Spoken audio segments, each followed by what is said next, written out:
Hello everyone, and once again welcome back to the PUBG Mobile Club Open 2020 Fall Split. My name is Varun Super Johnny John, and today in this region of South Asia we're gonna be continuing our journey of the group stages where we left off the last time. So as I say, where we left off, I mean in the starting we're gonna witness the match that was remaining from the other day, and then we are gonna move on to the matches that were actually supposed to happen in the exact order. And as I say that, allow me to introduce my analyst as I open up this show for you guys. So ladies and gentlemen, put your hands together for Fixes, who's going to be joining me. How are you doing?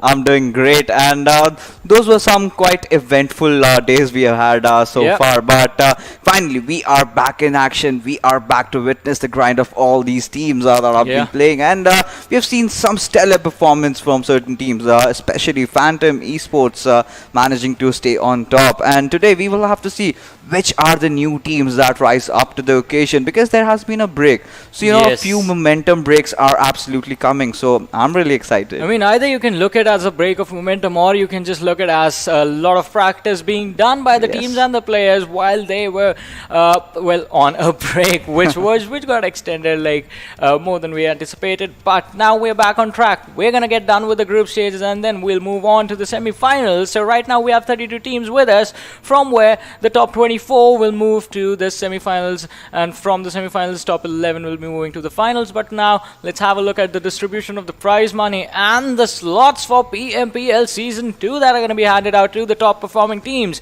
in this PMCO 2020 Fall Split. So the top 4 teams from the finals, the top 4 from the finals will move on and qualify for PMPL Season 2. They will also get the prize money. 5th to 16th, the prize money remains the same as it is for 3rd to 4th, so it's $1,100. 17th to 32nd, you just get $600. And how do you qualify? How do you earn the prize money? You do that by earning points in every single game you play. And point system, it has been a standard for a long time now. Yeah, absolutely. And for the first position, you get 20 points. Second position gets 14. For third, we have 10 points. And it gradually decreases up to 11th position, where you get that 1 point. And at till 16th, the same 1 point. But the best part about this point distribution is every kill gets you 1 point. Exactly, every kill is going to get you 1 point. But now let us have a look at the groups that are going to be playing as well. Starting things off with Group A, we have PN Crew, we have A1 Esports, and here we have Wolves Den,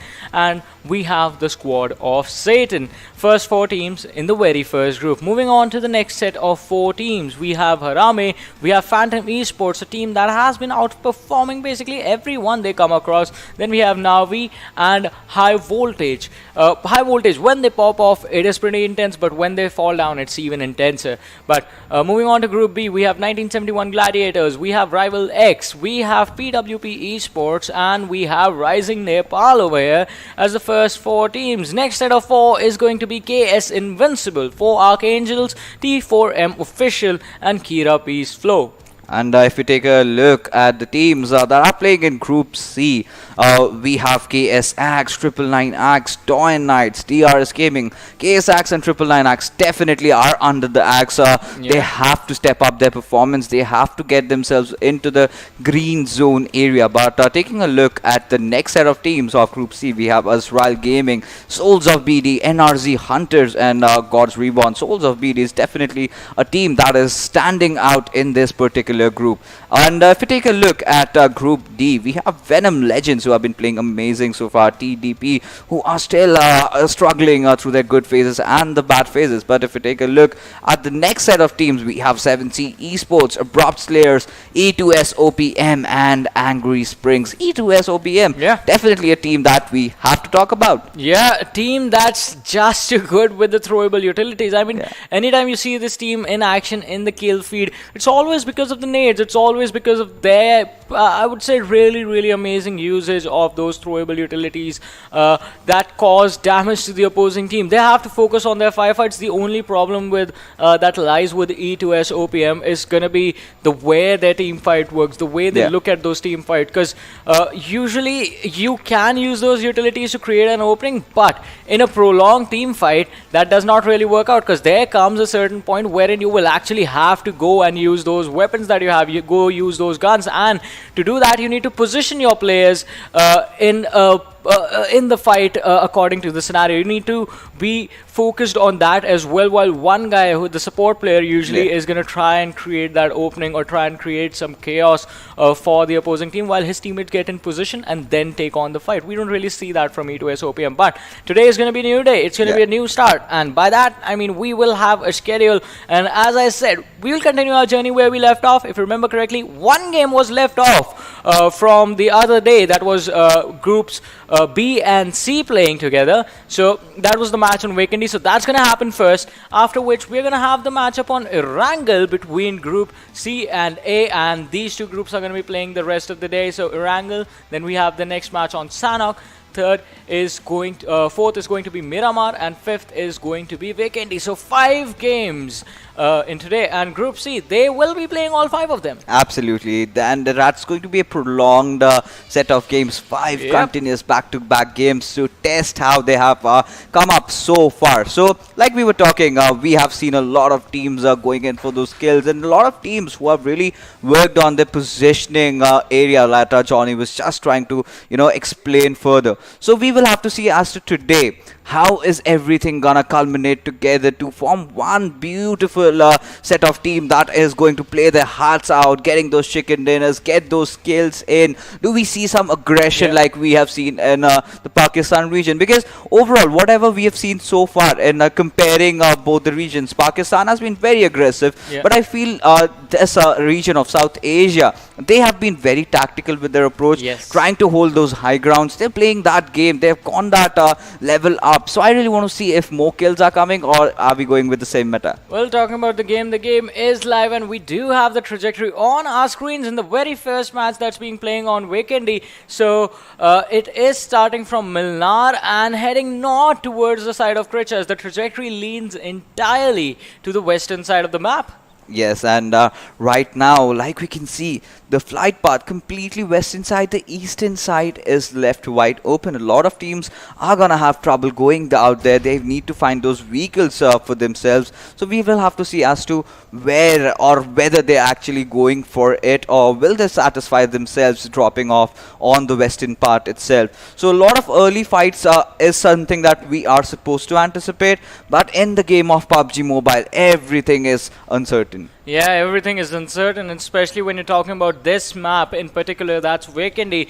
The thing that sort of, I was just going to say this, the circle is the most uncertain thing on this map, and it moves all the way towards the east side. But I think the players are still going to be happy, since this one just has like, what, 20-25% water in here, and most of the land area on the eastern side, Cement Factory, Podvosto, Peshkova, Cosmodrome, Mount Kresnik, Castle area, the northern part of Hot Springs. So all those areas are going to be really, really good positions for the teams to hold during the early stages. Yeah, certainly, and we will have to see as to when the teams exactly are gonna make that rotation coming in. But right now, we've got teams fighting it out amongst each other. There we have God's Reborn going against RisingNepal. Dada is in some kind of pickle right now, struggling to find his area, struggling to get off over here. He is waiting for his teammates, but will his teammates come back in time? That is a question that is raised over here. But right now, Windy God X, he has been impressive so far. But 1971, Nightwing will be the one who is gonna open things up, taking down Mint. And we see a lot of fights going on. Mr. Y is also taking down SK49 and instantly finishing him off. That is a big pick-off. Yeah, that is definitely going to be a big pick-off, but we have to see, can they convert it into an opening for themselves, into a squad wipe in the early stages. But for now, God's Reborn, they are going to have to find a way to take this fight quite safely, because now Gentleman is going to be taking some damage. He has the level 3 armor to protect him. That does reduce some of the damage for him. Right now, sitting on 50% HP, does not have a single healing utility on him. No bandages, no first aids. That's going to be some trouble. Yes, that is definitely going to be some trouble in the lands of Goroka over here. We have to see, Sonam from RN, what is he up to? He has a good position. He has taken a good TPP angle right now. What Kuni can really do is try to kind of slowly push on towards the left hand side. But looking at the members of KS Invincible, he might just meet up with his enemy right now with Noshad. So we'll have to see as to how is he gonna proceed with this. He does not realize that there is an enemy in the nearby fray. We will just have to see because the backup is over here. Rakib has joined, and right now C Minor, all he needs is a lot more different cards coming in to help him right now to get him out of this particular situation. Yeah, definitely. This is going to be a really troublesome situation. I mean, imagine being in that player's shoes.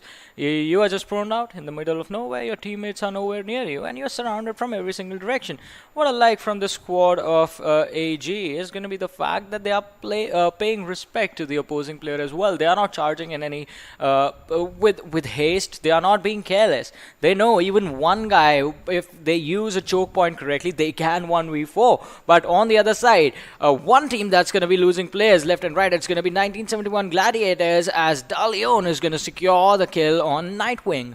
Nightwing, a guy who just got a kill onto its member of Team PWP. So that is a fight that we are gonna witness in some time. But right now, KS Invincibles, they are in a bit of trouble right now. They are, I mean, C minus. Just look at him. He is being surrounded from two sides by the opponent. We will have to see whether the members of Angry Springs actually make that push on towards him. And there comes that push. Can C minor take a player down? And no. Down he goes. Uzi coming into action, and instantly Max securing that kill for his team, and that's a good easy pickup. But right now what they have to do is instantly loot up and get out of here, because 1280 meters is the distance that these teams have to travel. And not only that, they also have to secure a good place inside the circle. Yeah, definitely they need to secure a good space, but are they going to be able to do that? I think that's going to be a big question. Already off to a good start with the early finish off that they just got, the early point being secured. So even if they take an exit, that's going to be 2 points. But you do not want to take an exit on 2 points. You want to maximize your points. Preferable number to finish on in every single game. In every single game, mind you. I have to say it's going to be 11 plus. 11 plus points in every single game. That's a good number to be at. Yes, certainly. 1-1. We love that number, but right now, taking a look at the members of Team RisingNepal, they are making a move in Dacia.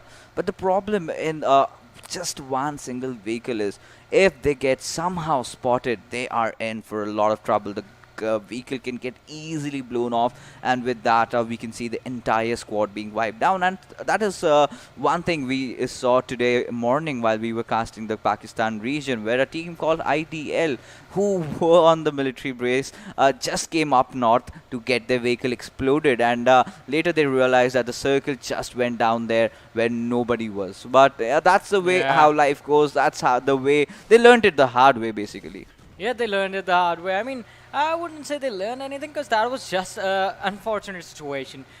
Predicting circles when they are split on an island in Erangel, it's quite tricky, and that same situation is faced when you're playing on Sanhok as well, because of the 3 islands. If it's split between the 3, it becomes a gamble sort of a situation. But on Vikendi, that's the advantage. It's just one place. You know it's going to be on the edge. In the early stages, there's not much of a drastic shift in the circle, so you can play around the center and just make that work for you. It's the later stages that give you trouble, wherein the circle after the 3rd or the 4th situation is just going to make a massive drastic shift, and that is what messes up a lot of teams. That's what messes with a lot of game plans, because in the early stages you can just get by. All right, we're going to play the center, we're just going to stay in one particular compound and not really do anything else. Apart from that, we go for the early routes and rotate in early. But what about the late stages when you know your rotations are going to be in trouble? How do you counter that? And by the looks of the mini-map that we get to see right now, we're seeing a lot of teams trying to rotate in and around. We will have to see a lot of teams that have instantly rotated down to the eastern side, and Rising Nepal sit at the center of it. So we will have to see as to how things are going to shape out this time around. Team PWP, definitely a team that is also sticking out there. They have lost one of their players, but they are also going to fight against a lot of different squads. We can see Soulz of Bangladesh also joining the fray, and members of Kira, they are also coming in. So all these teams trying to aim for that center. We might just get to see some initial fights happening. Yeah, definitely. Those initial fights are going to be pretty interesting. We do already see Hydra taking some damage from Soulz of BD, but that is just it. That's just the damage. For the later stages, I mean, if he does have the healing utility and his teammates are nearby, he can just heal up, call them for backup, and then just go back into the fighting phases. But Kira Peace Flow, we did take their name, and here they are. The slamming is going to be there. Hassan, he gets the early knock for his team. The opening is going to be incredible. Oh, another one almost happening. He needs to heal up. He's quite low. But the good thing that he has done is, because of him, Kurkure is also out of the fight basically now. And the rest of the teammates, Reaper also joins in the fray. Kurkure and Suzanne kind of being surrounded from every single side. Dondai, he is throwing that grenade, but that would just go a tad bit far and will not really connect, and giving an opportunity for Dante to throw away his trade-off grenade, which will also miss out. But there comes that third party that we always talk about. Mr. Boro finding Dondai will instantly knock him up, but Soulz of Bangladesh, they want that kill and they get it. Kurkure in the meanwhile taking down Hydra, who made that push, but right now Suzanne and Kurkure are trying to defend this entire compound. Hassan is taking a lot of damage right now. Trigger taking down Dante in the process as well. Soulz of Bangladesh also being on that receiving end. We have to see Suzanne is jumping down. He does want to commit right now. He sprays down the bullets, but no, he will be getting taken down by Hassan. But there goes the fight coming in. Kurkure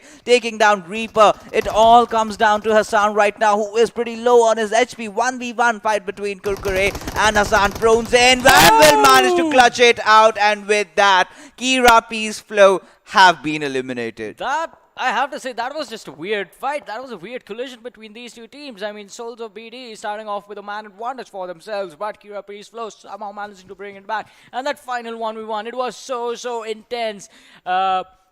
Can I call it a reverse drop shot, because he came in the other way of the animation, but he still managed to win that fight, which is actually pretty incredible, and the HP wasn't there for him, so that just makes it even better. But Soulz of BD, you have kill secured now, you have a good start, the players are going to be revived, the players are going to heal up, and then they are going to move to the circle. You know, that gets me into wondering as to why Team Rivals did not actually push, because they were on the backlines. They were actually watching the entire fight happen, and they've got 2 knocks out there. So this was a perfect opportunity to make a push, and Soulz of Bangladesh would have had a really tough time defending that situation, a 1v4 situation, and could have, you know, gone in the favor of Team Rivals, but that certainly did not happen. And I guess the entire reason is because a lot of teams have clustered up. If they would have gone out in the open, maybe chances were that they would have been taken down. But likewise, if we take a look at how the circle has been changing, it's been a quite even shift. We have always known Vikendi to have those initial extreme circles, but later on, as the game progresses, kind of makes those even shifts, making it easy for the players trying to rotate around. Talking about DoyenKnightSs, they are trying to enter from the northern side, but we have Mafia Ninja taking down Hydra of Soulz of Bangladesh. Yeah, and Soulz of BD, they have already taken a really good position in the circle. As I was saying, most of the teams would like to stay in the center, and that's where majority of the teams are already. So not much incentive for them to force fights anymore, unless someone actually challenges the compounds that you're in, or unless you are coming in from outside and you want to go for the challenge on someone's safe position. And we have RisingNepal in a really interesting position. They are in the caves, the hidden caves that are there. And a fun fact, Ocean once told me, like, this is the place where the airdrops are made. That's why there are so many crates right behind you. I mean that can happen. We know he's the mad scientist, and he's Yeah. always in for some crazy outlooks, and that certainly can only come from Ocean himself. But yes, this is a really good place. If a team decides to push, you've got a lot of defensive positions where you can just sit down, camp it around, and defend yourself. It's going to be very difficult for the enemy to push inside the cave. But right now, Rising Nepal kind of find themselves holding this entire compound. But right now, take a look at the members of Team DRS. Well, this is a team that has the old guards, has Mafia Ninja, has Nima. I've got those old players coming in from Salty. So, I expect a lot of maturity from this squad, a lot of good technical plays. But they've somewhere, they've been kind of, dandling around those mid areas. They really have the potential to go on top. I'm just waiting to see them explode and, just show up their true potential. Definitely, I guess even all of their fans are waiting for them as well. Because even AJ is one of the old guards, as we were talking about it. The old Salty squad that was there, which made it all the way to South Asia in the fall of last year. So an impressive performance by these lads, and we want to see them replicate that over here as well.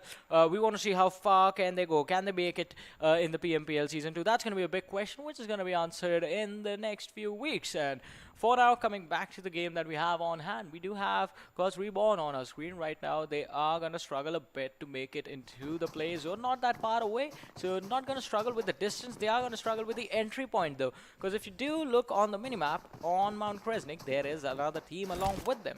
I was really surprised whether I had seen the players of Gods Reborn surrounding an enemy, but right now they did decide not to go for the kills. They did decide not to take those risky plays out there. So now they are finding themselves in the edge of the circle and are trying to enter inside as they go down from Mount Kresnik, a very good area that I absolutely love. But this time the circle is not playing around that, so that's fine. That's something that they can live with. But right now, gentlemen, his vehicle is burning. He's about to explode. Will he? Just step off, buddy. And yes, he does manage to survive. I mean, he was the Ghost Rider himself over there for a couple of seconds until he managed to get out. But now we are going to have to see, can he actually just punish his opponents just like the Ghost Rider did? All right, don't get on it, Entry. Well, you should not look into his eyes right now. He is an angry young man with a skull. But right now, Fly 69, and he is also trying to rotate around. And we will have to see, gentlemen, is he gonna be that gentleman as his name suggests, or is he gonna get his hands bloodied in the tundras of Vikendi?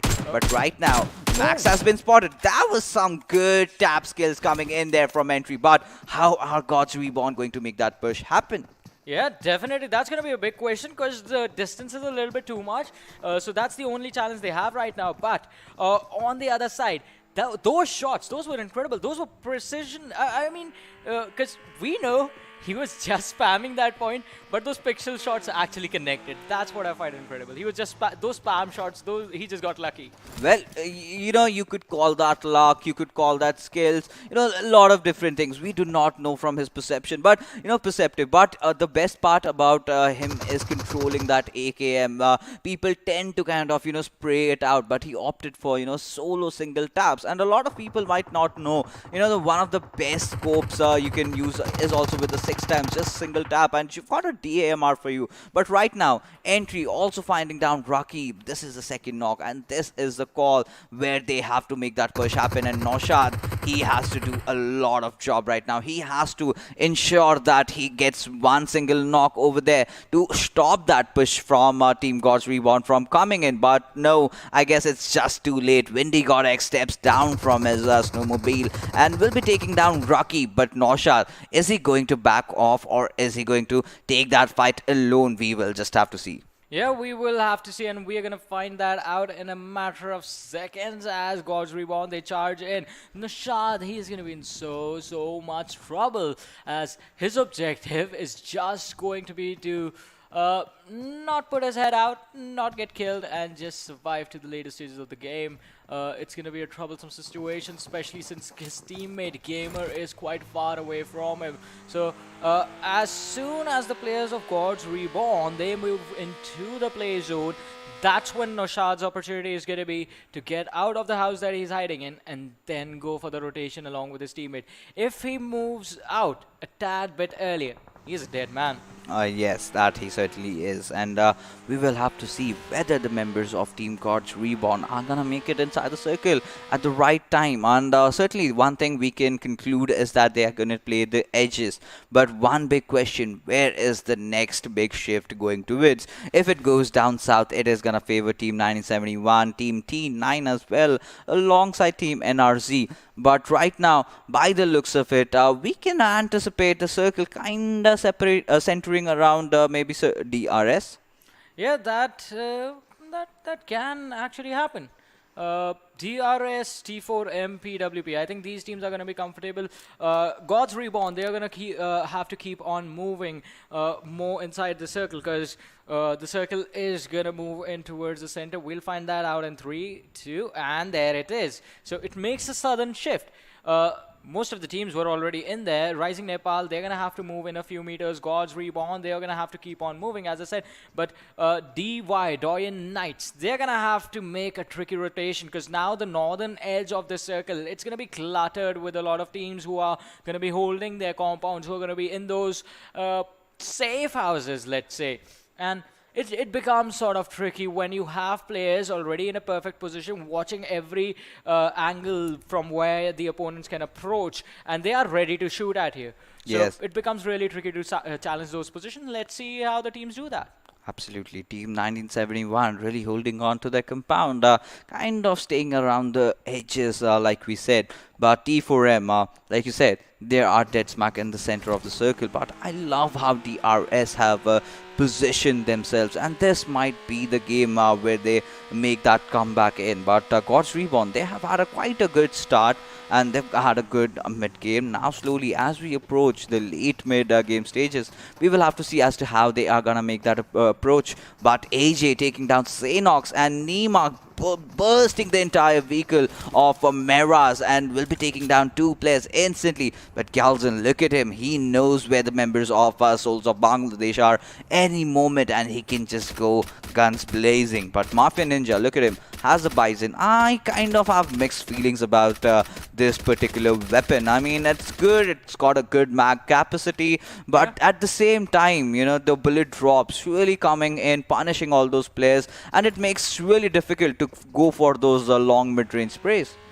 I don't like the damage. The Yeah, DPS is a bit low. Absolutely. Yeah. It's like Scorpion. It's Yes. just like an extended version of Scorpion. Yes, I completely agree. You can use it for the rate of fire and close range combats, but in an extended fight, the DPS is like just not there if you're comparing it to something like the Beryl. The Beryl is like, I think, the perfect weapon. I think MP5K, if we are comparing yeah, weapons close in the ranges. same segment, yeah, I would go any day for MP5K. And you still remember that moment, Ryzen in Vikendi, taking down the entire squad of Orange Rock with just one weapon, 40 Oh, bullets yes. in, Oh, yes. and he did not stop. But right now, we have a fight coming in. God's REBORN going against Soulz of Bangladesh. Are they gonna commit? Yes, they are. Are the grenades coming in? We will have to see that right now. But in the meanwhile, Hassan, who's had a very good play, who's clutched it in an amazing manner. Meanwhile, Mafia Ninja will be finding 6x69, and Galzin will be taken down. Windy Godex now. God's REBORN find themselves in a lot of trouble. But Dante,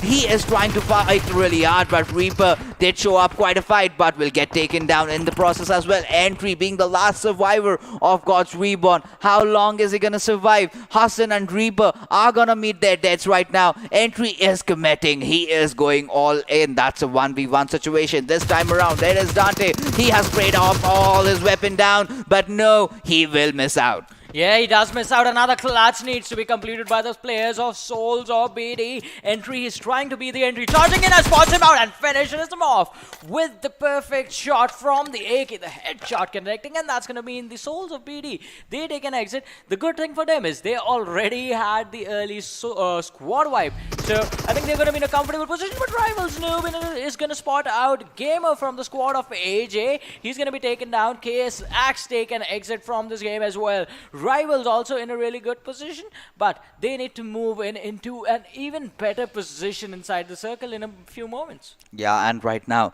KS Invincibile have spotted down the members of 1971. Any moment he's gonna spray. Got the AK, has to just connect his bullets, but no, he decides to retreat, and that's gonna be promising. Oh my goodness, he did take out those last two members, and with that, down goes Team 1971 Gladiators, and well, Johnny, we will have to question this particular move. You know your opponents are right beside you. I would have still, showed my face for the fight. They just backed out. I mean, you need to take the fight in that scenario. You don't have an escape route. All your sides are open. Falling back was the worst decision. There was no fighting opportunity. You just turned your backs and you just died without giving them a fight.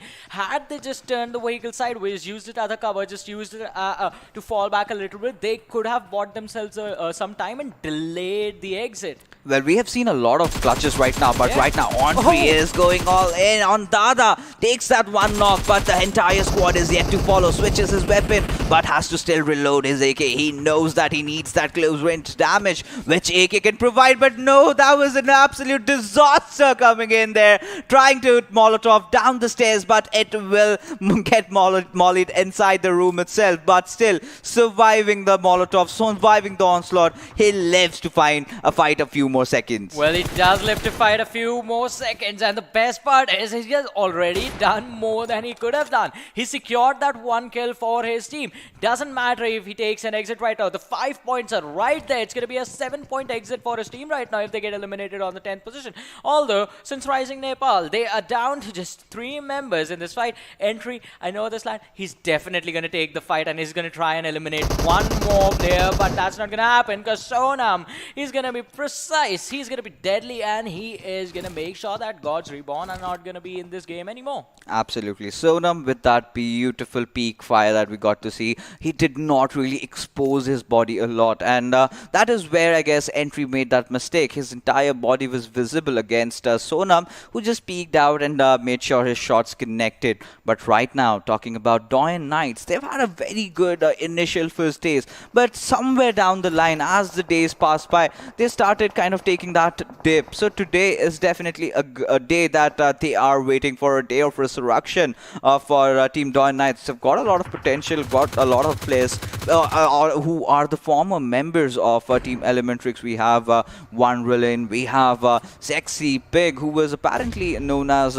Junior, if I can have my memories correct. But right now, 4 Archangels, they've got 2 kills for themselves. They have to get inside the circle, but there is already a team waiting, and that is Team DRS. But Rules will find Fadu from Team NRZ, and Heaven, he's got a whole lot of job to do right now. Yeah, the job is going to be pretty hard as well, but for Archangels, boom twice. Let's see if he can get the knocks for his team. The team is charging in one after the other. On the other side, KS Invincibles, they just take out the players of T4M with a vehicle just being blown up on their side, and the kills are going to be confirmed as well. PWP, Jari, and Polihang, Daliod, all these players just trying to hide and just trying to hold the players of 4 Archangels off, and just denying them the push, just denying them the opportunity of an opening in this position. Dalion, he's pretty much out of the fight. He's on the other side. He's outside.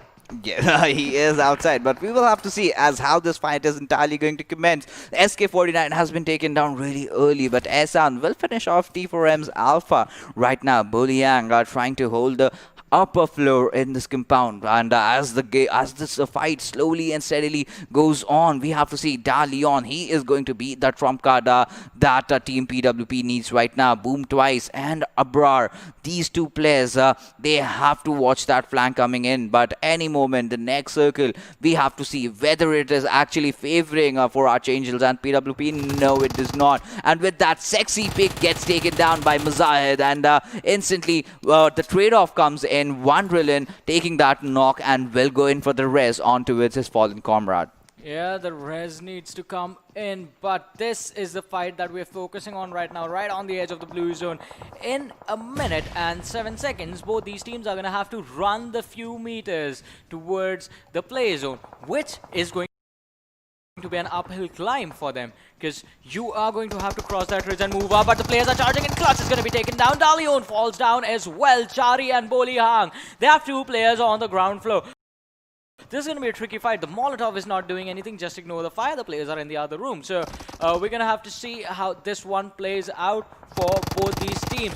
Chari, he did take some damage, but so did Mr. Weiss. Bolihang, he's moving on the ground floor. Has the perfect weapon, the MP5K.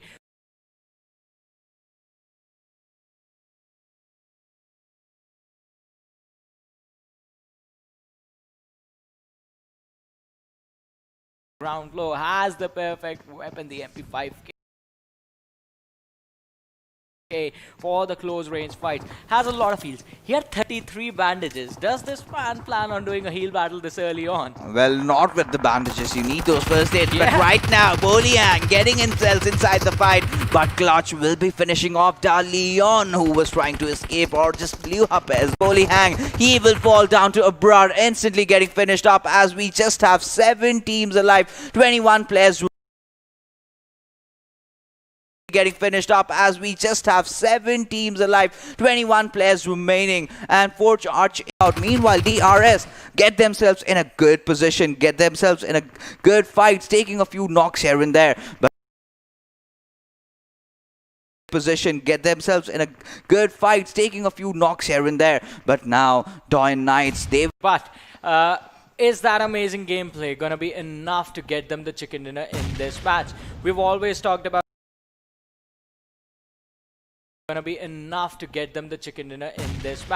We've always talked about this. You need to start your day on playing their matches against Group A as well. So it's going to be a momentum setter for the teams from Group Z. But DoyenKnightSs,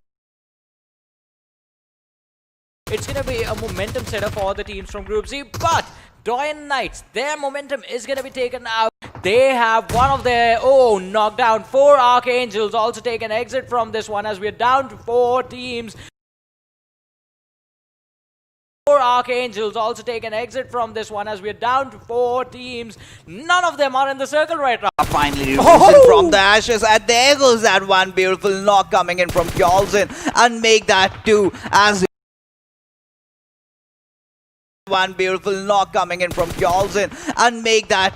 as he will take down Trigger as well. Oh, crazy beans. And then you go Mr. Burrow. He is trying to hold on, and he's just got one other teammate alongside him.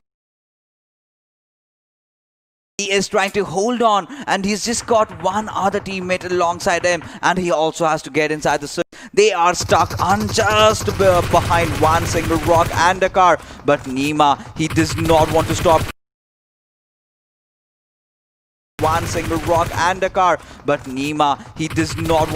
Today. He is going all in. To be answered in a few seconds, because now the numbers have been evened out. DRS, they have a 3-man squad. Rivals, they have numbers have been evened out. DRS, they have a 3-man squad. Rivals, they have a 3-man squad. But RisingNepal, absolutely, and everyone, it's kind of like a Mexican standoff that we've seen so much during those end circles in the South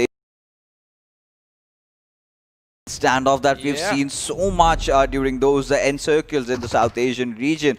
We just have to. But Cooney, he has spotted his prey. He has already smelt it. He took a few shots but did not connect, but won't miss the.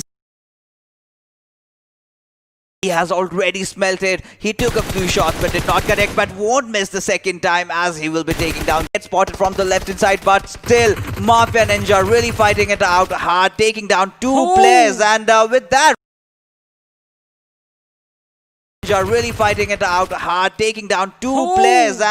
that Rival Sex has been eliminated. Ninja knows the exact position. Cooney is barely surviving with any HP. He's gonna heal up. Sonam does not have a helmet.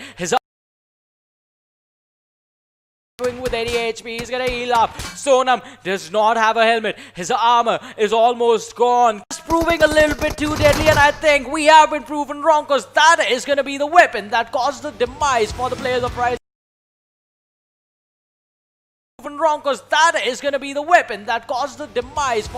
RisingNepal, and DRS game optimum potential. That was certainly a thing to talk about. I mean, mid-range fights, and you have a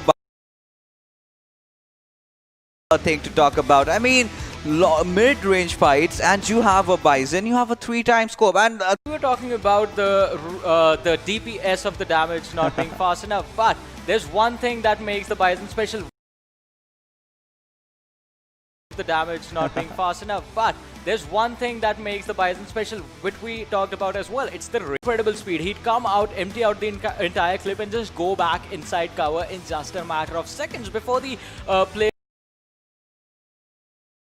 Just go back inside cover in just a matter of seconds before the players on the side of RisingNepal even knew performance in this one.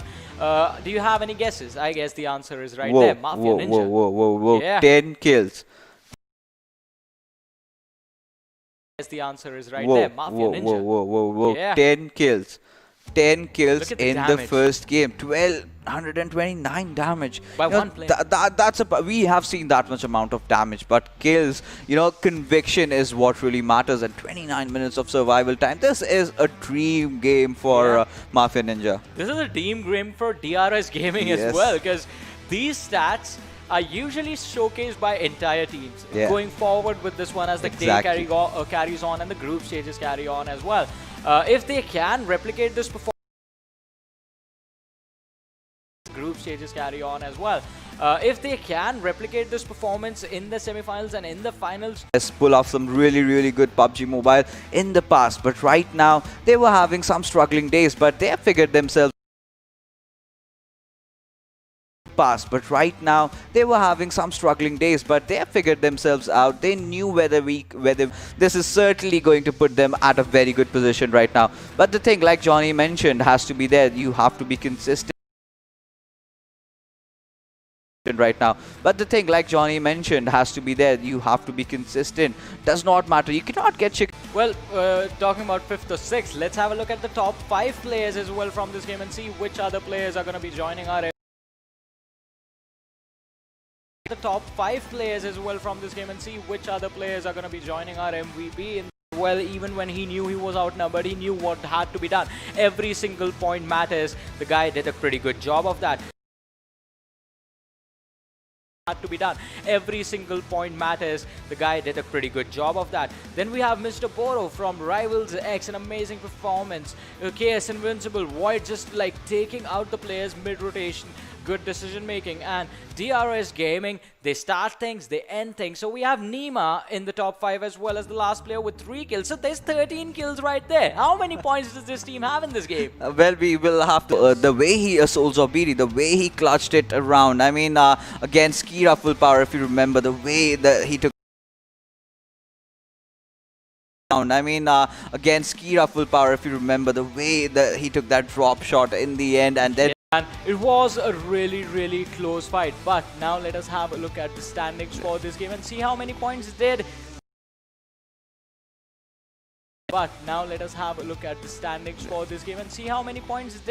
This team of DRSGaming actually Came second. They just have half the number of kills. And Rivals X, they were doing really good until the final circle where they played. And Rivals X, they were doing really good until the final circle where their players kind of got caught off guard and were taken down. Mr. Boro really did try to put up quite a show, but KS Invincibile, this is a team that was struggling, and now they are doing so well.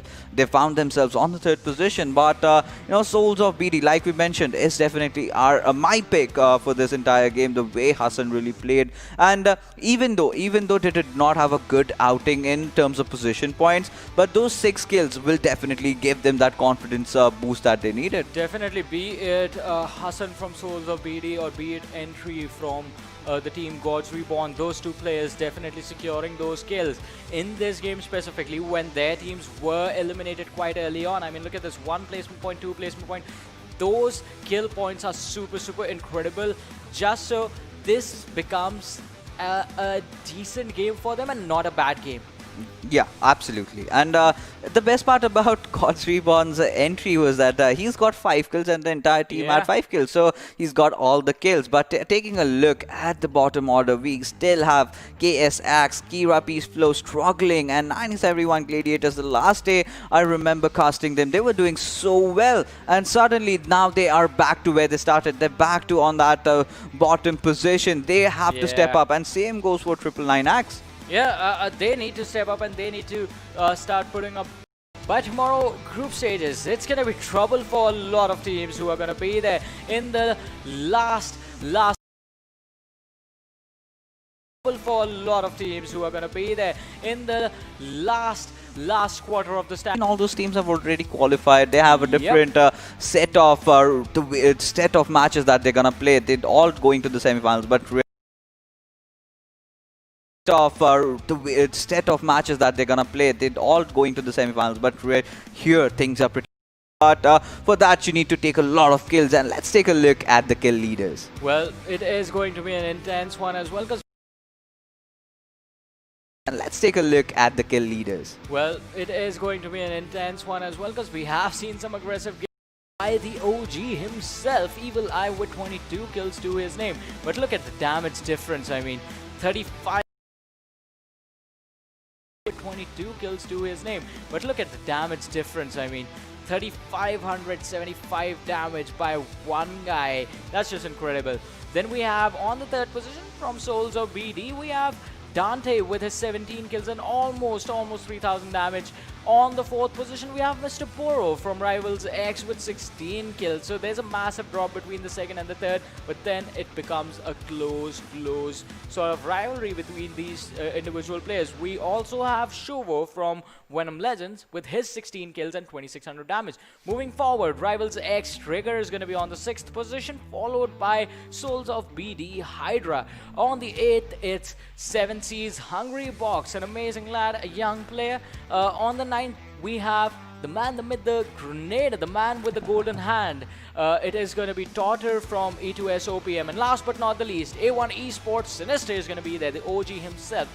That mixture that we have been always talking about, those OGs playing with the new talents, the new bloods, about those OGs playing with the new talents, the new bloods, they combine together and the creator looking to stop at all. They were so confident right from the start, engaging in every kind of fights. They were holding off those right from the start, engaging in every kind of fights. They were holding off those right angles, going in for. And this 116 kill chicken dinner is definitely a path to more to come. Definitely, this can be an opening. A path to more to come. Definitely, this can be an opening for the team to have a good momentum for themselves and then carry forward that momentum. Make the players more confident. You need to be confident in your aim, in your abilities. Because if you doubt yourself, even for a moment, in your abilities, because if you doubt yourself, even for a moment in a fighting situation, you might. And that was certainly a case with Entry. If you remember, when he was taking that fight, he kind of overexposed his. If you remember, when he was taking that fight, he kind of overexposed his body. The opponent just, jigged. In the next games that they will be playing, they will have to be very cautious about that particular fact and put a good show. Be very cautious about that particular fact and put a good show. Yeah, I mean, putting on a good show is going to be C and A. We're going to head over to a very short break, so you guys stay tuned and keep watching. We'll be right back. So you guys stay tuned and keep watching. We'll be right back.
Summit 2020 South Asian region fixes, and we did get to witness some intense PUBG Mobile fixes, and we did get to witness some intense PUBG Mobile action in the tundras of will commence. But before that, let me introduce you to my co-caster this time. It's gonna be Phoenix. So yeah, introduce you to my co-caster this time. It's gonna be Phoenix. So yeah, the Soulz of BD get a early exit, but they get some good kills. They have 6 kills, and I am hoping that they are just going get some good kills. They have 6 kills, and I am hoping that they are just going to capitalize on have the gun power, but they also have to get some placement points as well, because of only kill points you cannot able to climb up. You also need points as well, because of only kill points you cannot able to climb up. You also need some placement points as well. really crucial. We, like he mentioned, Soulz of BD, they have been doing so well, but we will have to see as the first game BD. They have been doing so well, but we will have to see as the first game of today's. And if we take a look at the flight path trajectory, we have the flight path going from Primos all the way towards Slipovka. We have the flight path going from Primos all the way towards Slipovka. Certain southern side flight path that we can witness a lot of. That's gonna be too far. Absolutely, but I just hoping that the team who landed at the Sosnova military base, Novorepnoy, they're just hoping that the team who landed at the Sosnova military base, Novorepnoy, the team who goes at the Yasnaya, Rozhok, Georgiopol side, they just have to take a early rotation. If the zone side, they just have to take a early rotation. If the zone Question: where do you think the circle's gonna form? for my, I Your think so this predictions. circle is going to be on shelter and prison side, because this is I think so this predictions. circle is going to be on shelter and prison side, because this is going to be very weird for most blue zone. If we talk about the blue zone damage, it is going to be high if this is going to be 6th or 7th zone. So you have high if this is going to be 6th or 7th zone. So you have to move early, and you have the zone on military base and Philippines. I mean, Phoenix, yeah, we've got to say.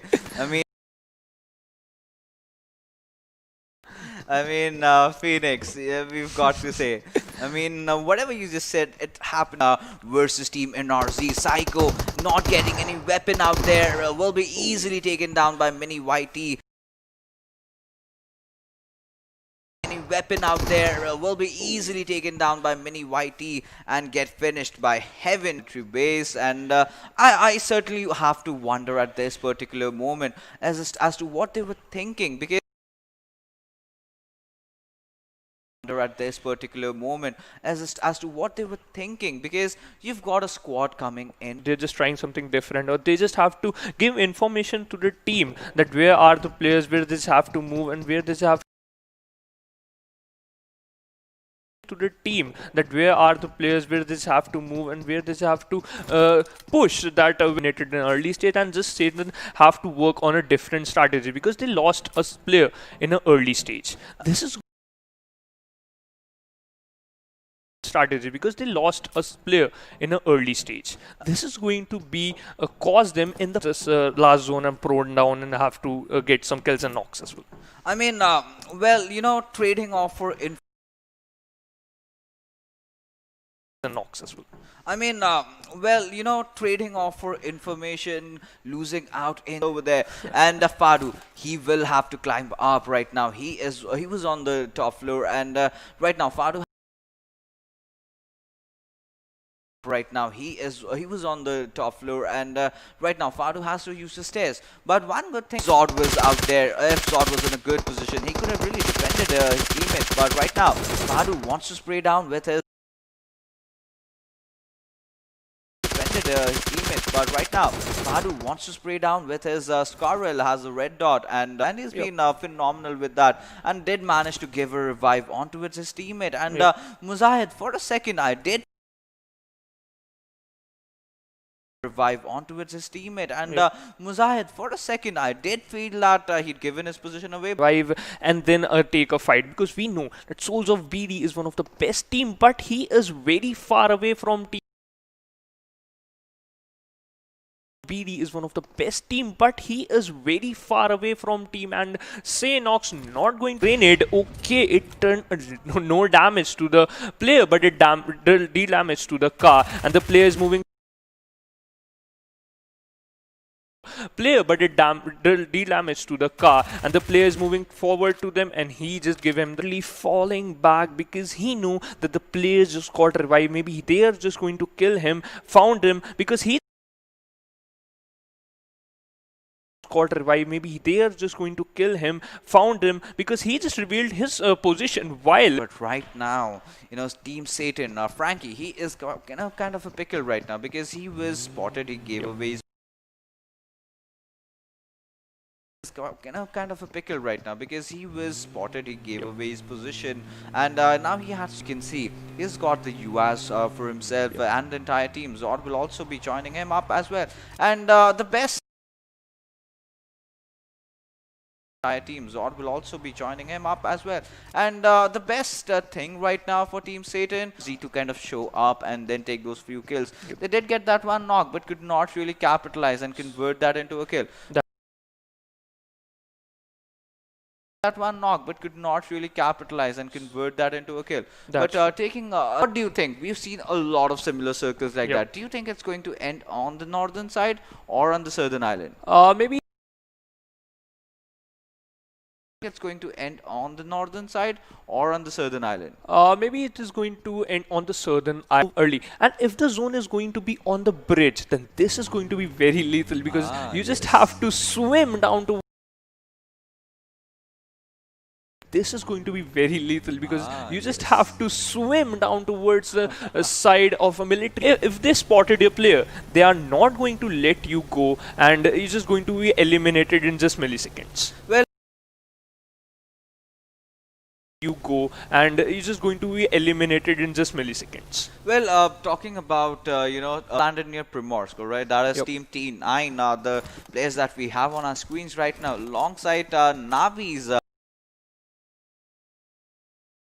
players that we have on our screens right now, alongside NAVI's Kill Me. So, able to make it to the shores. Yes. So, that's going to be a big question as to how Team T9 and Team NAVI. Big question as to how Team T9 and Team NAVI are gonna make that rotation inside the circle. They will certainly be wanting to get inside the circle, and that too really fast. Yeah, that's true, because in the early game they got The circle, and that too really fast. Yeah, that's true, because in the early game they got a chicken dinner. They just have to keep up the momentum, which is Dante. Can this nade is going to work out? But this is very far away from the player. He's just hiding behind the cop. Very far away from the player. He's just hiding behind the house, and he threw a run, trying to run, because this is a nice strategy, because they already lost one player. They just have to fall back and keep the momentum. Lost one player, they just have to fall back and keep the momentum, because you have only 3 men, because he know that this is going to be very good for them. And if I talk about the Team Satan, this is a nice decision, because if I talk about the Team Satan, this is a nice decision, because if you are talking about the fight, close range fight, if you get some level 3 vest or level 3 helmet, this is going to be very good for you. Get some level 3 vest or level 3 helmet, this is going to be very good for you. This is going to be give you upper hand, with chance to survive. Yeah, that is absolutely true. But more than bolt actions, I'm more of a DMR guy. I like those SLR shots. I like that sinful SLR headshot on your face, and taking your level 3 helmet down, and if you have a level 2 helmet, it just takes those 2 shots. And the best part about the DMRs, especially the 7.62 chamber ones, you have to do some things pretty simple, right? you need to make sure that the first shot is a headshot and the next shot which follows up is a body shot. Yes. In the gun, in the SLR, that's pretty much a knock. So that's how simple that is, because in bolt action, that one problem I've already seen. So in the competitive scenario, me being a competitive player myself in the past, and I was miserable at it. That's where I came into casting. But one thing that I realized in competitive arena, things happen so fast. Your opponents do not are not kind of still. They are constantly moving around, and that's where you have to make sure your shots are aimed right. But take a look at the circle. This time around, your predictions come correct, Phoenix, and we have a certain circle. But still there is a chance that it might take a huge curveball and go all the way up north. I've seen that. Yeah, that's true, and this is going to be very trouble for the team like Satan, Soulz of Bangladesh, AzraelGaming, Team NRZ, because they know that at this time they're having an upper hand. They just have to be there. They have to get a central position in the zone and gatekeep for the team, so other teams, so that they have a difficult position. If we talk about the Team KX, they are having a rotation from the Novo Repnoi bridge, as well as Team HARAME is also coming towards them. And if we talk about team number 18, they are coming from a water side. They just trued they have to come from the shores and just take inside the military base through the water side. They are not taking the bridge. Maybe they know that this could be a bridge camp which is going to be very lethal for them. They just got eliminated. And if we talk about Volsten are very close to them. Can they spot them and eliminate them instantly? And if we talk about kill me, the boat is very damaged. Maybe a 2 or 3 bullets is going to blast the boat, and he is going to get killed outside the zone or inside the water. Yes, absolutely. That will happen. And we have talked about this, right? We know a lot of teams will be going in for those boats, and if they get spotted down, they are in for Sitambral right now. Oh my goodness. T9, they just missed out on one easy fish that they could have, took out from the water. But wait a second. What is happening right now? Shuvo does not like it. Does not like to, take the boat. He decided to, just swim it across, go in for those exercises. I mean, something which we both could do, really. We need to swim a lot. We need to shred those extra pounds on us. But right now, Team PTR, look at them. They have a very good high ground bridge. But they will be trying to take down members of Team Wolves. But will they be able to get themselves inside the circle at the right nick of time? That's a question. That's a big question, because Lemmy having a mini 14 trying to shot some players, maybe it get connected, then Wolves is going to be in a big trouble, because they're taking up some tech damage from the zone. And water. Ironic just got knocked out on the shore, and Neon also getting some shots. Ironic just got finished instantly. And if we talk about Rafat got the kill, they know that the players are inside, and Rakib still trying to spot some players of the team Soulz of Bangladesh. Okay, sorry, it's a team T9. And if we talk about if you're trying to go from the water side, it is a bit risky. And Clutch also got killed by Rafat. Oh my god, he's getting some kills in an early stage. And if we talk about the zone, this is going to be, if we talk about if the zone shift towards the board. Okay, oh my god, board just got blasted. GG Whitey just got knocked out while dropping from the car. He just got knocked out. Maybe this is a miscommunication. If we talk about the zone, if it shift towards the bridge of military base, oh my god, it just shift towards the northern side of military base. This is going to be beneficial for the team who are inside the zone and moving towards the military base. Yeah, that certainly will. But right now, take a look at Rakib. He did put up quite a good show in the last game, and kind of missing out on those few shots, giving away those sound cues. And imagine you're in the place of Team T9 right now, in an absolute, a desperation situation, because you have to also get inside the circle. You have to deal with Team AG over there, who's just waiting for you. You have Team NAVI, who's just right behind you. Yep. So a lot of teams have to make that rotation, and they have to do it so fast. And like I told you, now the circle can go absolutely anywhere. It still has the chance of going up north, but you can see the cluster of teams that have already formed around there. Yep. But the bridge, surprisingly, it's still vacant, and no one's taken that hill compound onto its other side on the northern side that we have. Oh my goodness, Rat goes down by Rakib, and with that, he knows he's got a lot of other fishes also coming in. So he is going in for a good barbecue tonight. Yeah, that's true. And if we talk about most of the teams trying to take rotations from the water side, maybe this is a different type of Reta. And Rafit just got knocked out by Ghatak. And if we talk about PTR, one player just got knocked out. Jax is trying to find, and Harame, they are not going to give any chance because they know that one player just got knocked out. They have to revive. Only 2 players are in front of them. They just have to kill them. And Demon Killer just got eliminated by Zalan. Mehdi just knocked out Nashid. Oh my god, what is going on? Most of the teams are taking from the water path, and just Max also got knocked out.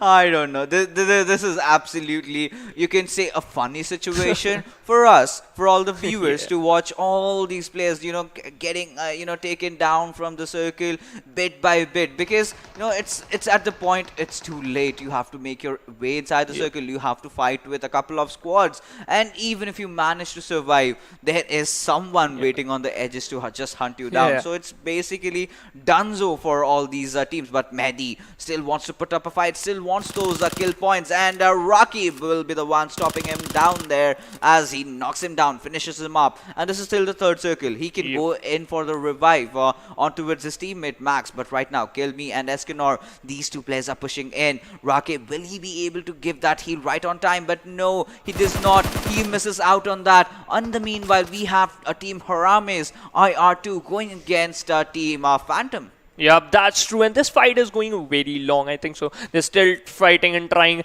And if we talk about T9, Navi got eliminated on 16th position. This is not good. And T9 Freg just got eliminated outside the zone. This is not good for them, because if you just have to obey the blue zone, or it is not going to give you a second chance. And now, finally, the zone is on the land, and it covered most of the area of the land and no water. So the teams who are trying to go from the water side, they are in a big trouble. They just have to move inside the zone. They just have to do some sneaky play if they have to survive. And still, the teams are trying to come from, oh my god, Shuo just got eliminated in the water, and 999X, they got eliminated on the 15th position. This is not good for them. Maybe the decision they take, it didn't go well for them. It didn't on their side.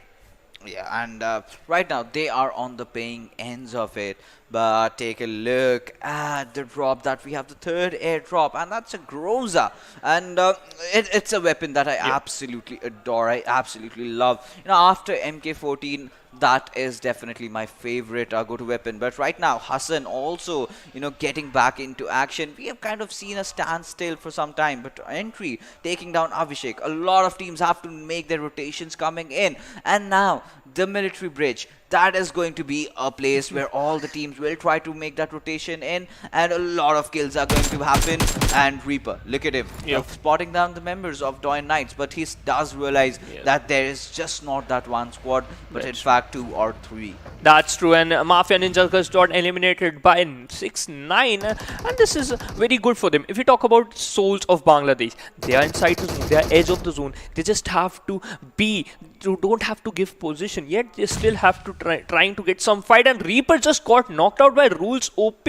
What a OP nade from DoyenKnights. They just have to move in. Now they know that one player just got knocked out, maybe 2 or 3 players if they push towards them, then Soulz of Bangladesh may be in a big trouble. And they just popped some nades. Sexy Pig just got eliminated by Hassan. Soulz of Bangladesh, Reaper wants a revive because they want to fight back. They are hungry for some kills. And if we talk about Neon and 6-9 is the last min surviving for the team. They have a single kill. GR player is moving forward to him. He spotted him and knocked out instantly. Harame Ghatak just got knocked out and trying to eliminate him also. And Sinister also got knocked out by Zord. Yeah, absolutely. And Wolf 6-9, he did find Gentleman in a bad position. He was right in the open.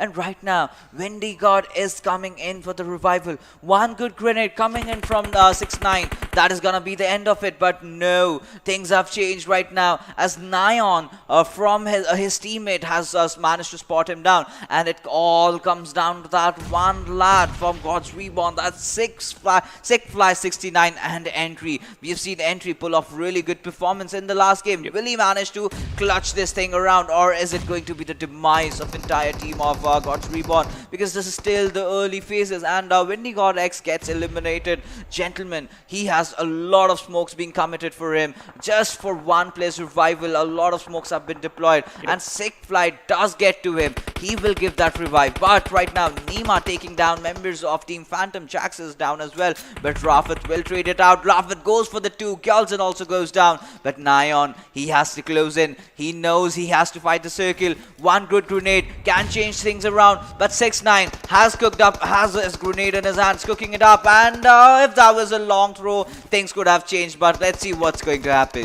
That's true, and I'm very amazed. Oh my god, DRS just got eliminated on the 14th position.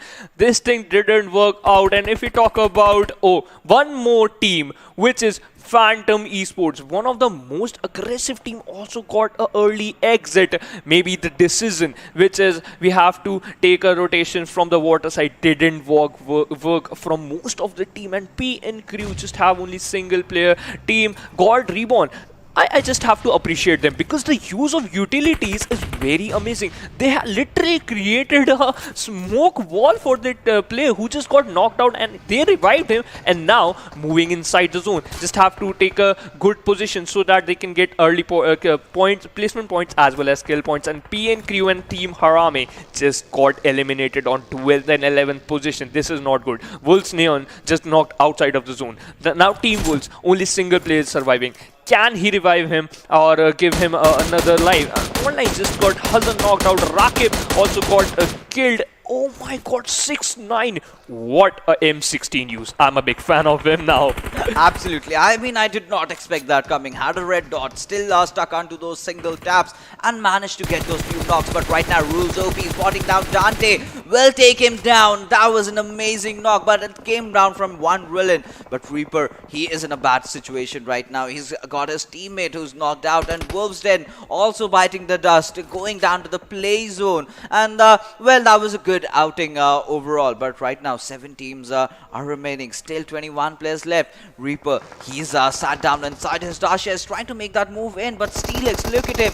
Reaper trying to go in for the revive on his teammate. This might just, backlash onto him, because the push any moment might just come in. He's in a very bad position. But right now, Steelix is also fighting his way inside the circle right now. One Relane is actually going in for that push, but the revive has been on. And display of, save, going for the save, actually turned out in the favor of Soulz of Bangladesh. Yeah, that's true. What a great play from these teams. Now they're using the utilities in a very efficient way. The smoke wall, this helped them a lot, because they have a cover of tree and a burst car as well, and they created a smoke wall as well.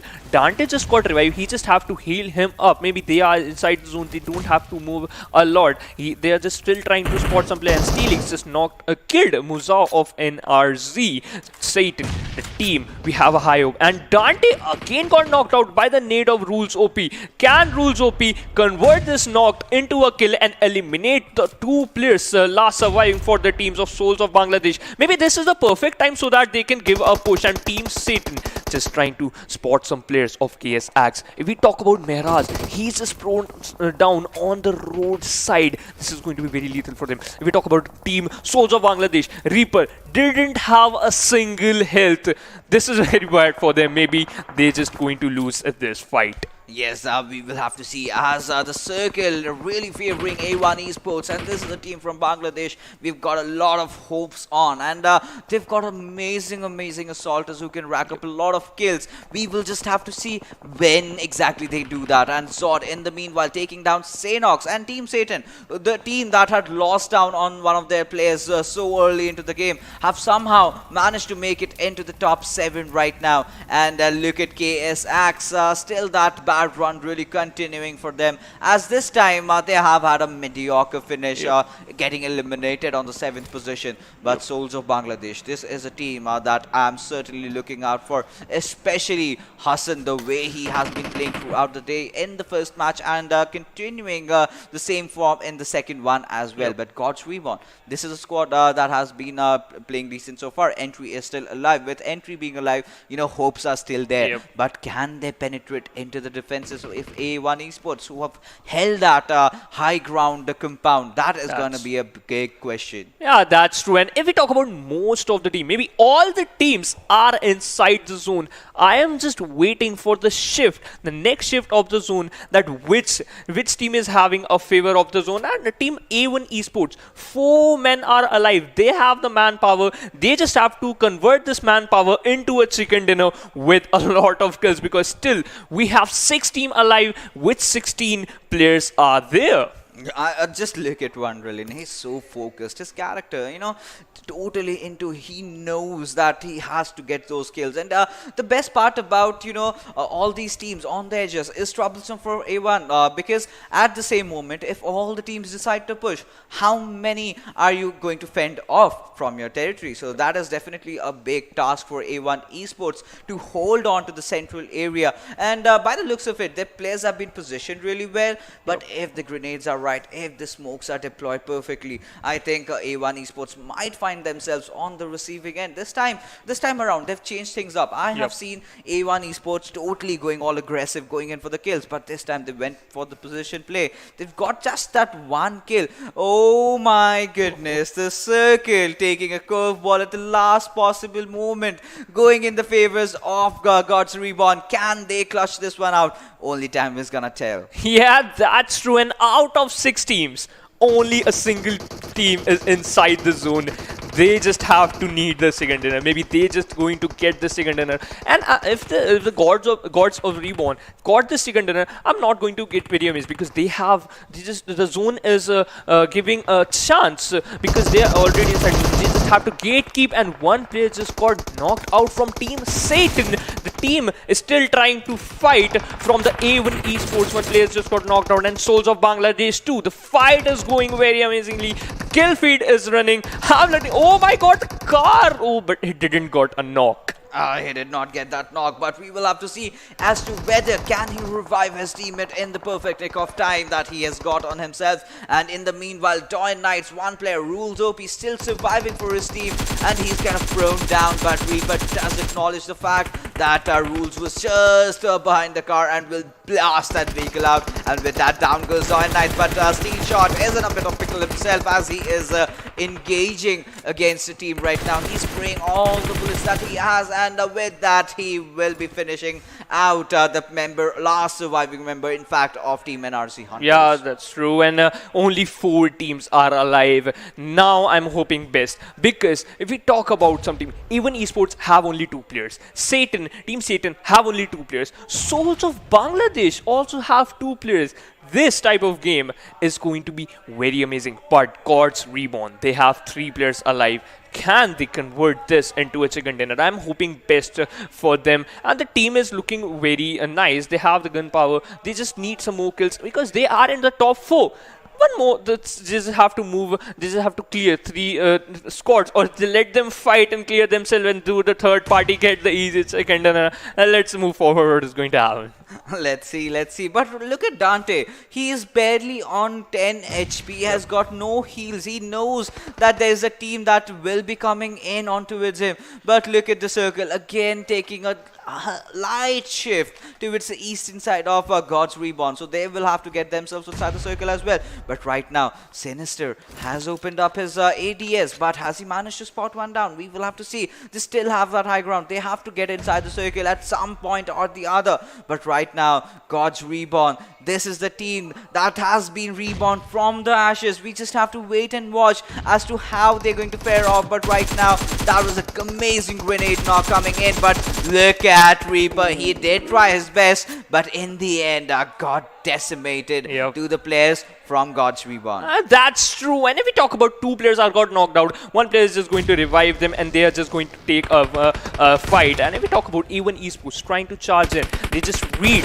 the kill feed, and hey, they spotted some players of Team Satan. So this fight is going to be between Team Satan versus God's Reborn versus A1 Esports. One player down of A1 Esports, and the team just got eliminated. So the fight is going to be between God's Reborn versus Satan. And what is going to happen? What are they going to do? Because one player just got knocked out of God's Reborn. They just have to revive him and then take fight.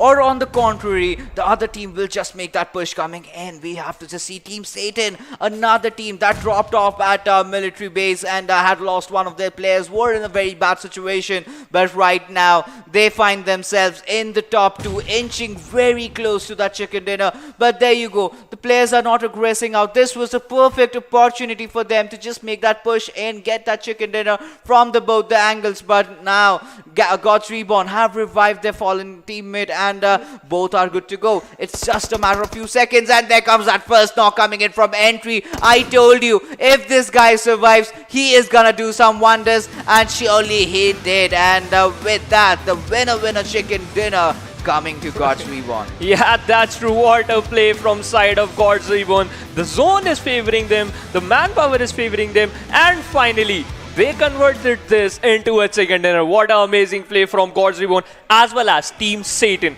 Because if we talk about from a military base, they just lost the play from that, and from the early game they survived and get the second position. Oh my god, what amazing play from Team Satan. Absolutely, right from the get-go, losing down on one player, still not giving up hopes, and that's exactly how you've got to play PUBG Mobile. Does not matter how many players you have remaining in your team. If you have your positions really right, if you play your cards well, if you know when to shoot, and that's gonna lead into a good game. But let's take a look at the MVP of this particular game, that one player who's shown on the top of everybody, and that's gonna be Entry! Are you surprised? Are you surprised? Yeah, a little bit, because why? Just, how? Maybe he just got eliminated on the early stage, but still he just got some kills as well. I mean, I believe that was just a miss. I think Entry stayed till the last. He was there until the end, fighting it out, fighting his hearts out, getting those 5 kills. So we tend to sometimes God's Reborn, a team that had lost a few players initially, but they did manage to hold on to those 2 players. And the best part, Satan could have won this chicken dinner. They kind of just we could conclude kind of threw that game out, because there was one point where one of those members of God's Reborn was knocked out, and they could have, both the players from 2 different angles could have just made that push in, could have wiped out the last player, gotten themselves a chicken dinner. But let's take a look at the top 5 kill fraggers in this particular game. Joining Entry, they will be Rafat. I mean, Team Phantom, a team that was eliminated way early, but did manage to take a lot of kills from the cliff that they were holding on to it. And then we have Rakib as well, and followed by Heaven Yeti and 6ix9ine. We saw 6ix9ine pulling off some good shots out there. Yeah, that's true. 6ix9ine is one of the best players. And if we talk about the team, the player Rafat, the Phantom Esports get an early exit, but still the player got 4 kills, 2 headshots with almost 500 damage. This shows that they have the gunpowder. They can eliminate some players as well. Maybe they just have to focus on the placement points, just like Soulz of Bangladesh. Yes, absolutely, Soulz of Bangladesh. But there is also one team that we will have to discuss about, A1 Esports. I mean, this was a team that was in the center of every single fight. They were in the epicenter, and all the teams were starting to close in. But then the circle made that shift, going in the favors of God's Reborn. And that's where things started getting tricky for this team, because that's when they kind of were engaging in a lot of fights. They could not make their way inside the circle. But right now, let's take a look on the standings of this particular map as to see how the teams have fared out. And first place going to God's Reborn, no doubt over there. 7 kills this time around, getting themselves 27 points. On second position, we have Satan. Well, on the kills department, it was just 3 kills, but it does not matter as long as you get that positioning points. But Soulz of BD, they stuck on till the end. Hassan and his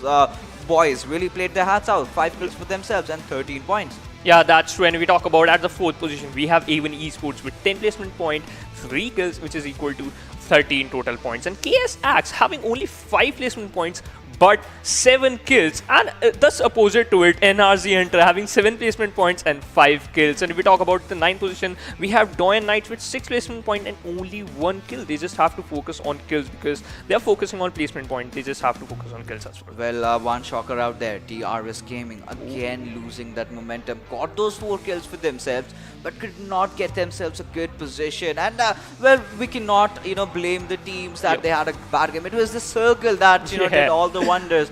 Initially, we thought, it's gonna be a certain circle. A lot of teams thought, no, PUBG Mobile, this time around the gods are gonna throw a curveball, go all the way to the north. And a lot of teams stuck there for so long.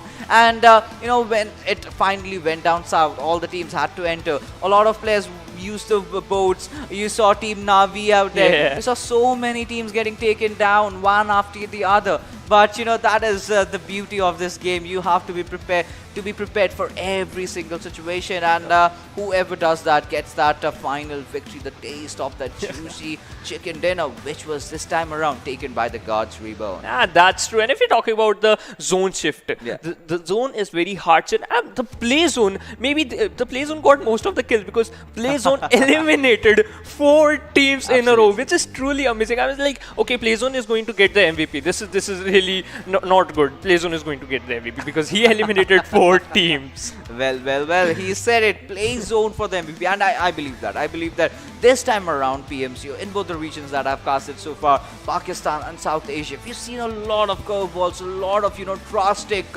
last circle shifts, and, that's the best part. Being casters, being the commentators, we enjoy that. The viewers also enjoy that. But imagine the fate of the players that are actually inside the game. But keeping nothing aside, let's take a look at the leaderboards as to where every team stands. And on the first position this time around, we have RSGaming getting those 2 chicken dinners and are on top with 138 points, followed by Team Rivals X, who just played their last game in the previous match, and Phantom Esports, they are also holding on to their position. So RSGaming, oh my goodness, they have got the highest kills, they've got the highest points, they're doing so good. That's true. And if we talk about the team Gods Reborn climbing up on the 6th position with having 103 points with 1 chicken dinner with 41 kills. They have a good amount of kills, but below them, Team Satan is also coming on the 8th position. They have 89 points. Maybe they can just improve their gameplay and just compete with the other teams. So they are on the upper side of the league table. And if we talk about Team 10, which is Esports, having on the 10th position, as well as KSX on the 11th position, they have 84 points and 80 points respectively. Yes, certainly they do. But E2S OPM, this is a team I really wanted to see them in action. A team from Maldives, have a player who's from Sri Lanka. That shows the diversity, that shows the flavor that all these teams are getting in, divided by nations, united by the game. And that's the best part. I love it about PUBG Mobile, when people from different nations, even I remember members of Freestyle had a player from all the way from Turkey. That was Putrutsu. So right now, taking a look at the 3rd quarter, we have 4 Archangels, and some teams that really need to step things up are PWP Esports, SOLTISQUAD.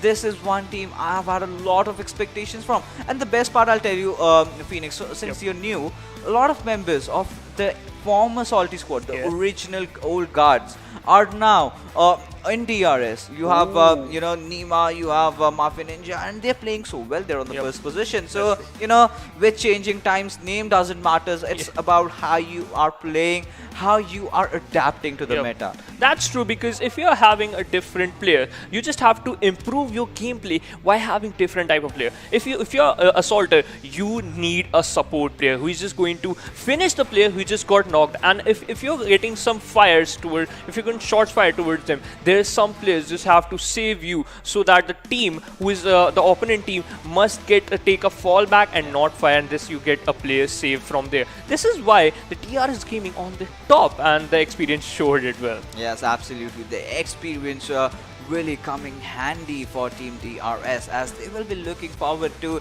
this was just one bad game where they got few kills, but still find themselves on the top. So now that the rest of the games that they have yet to play, they will have to play all guns blazing, and pretty much they have qualified, nothing really much to worry about.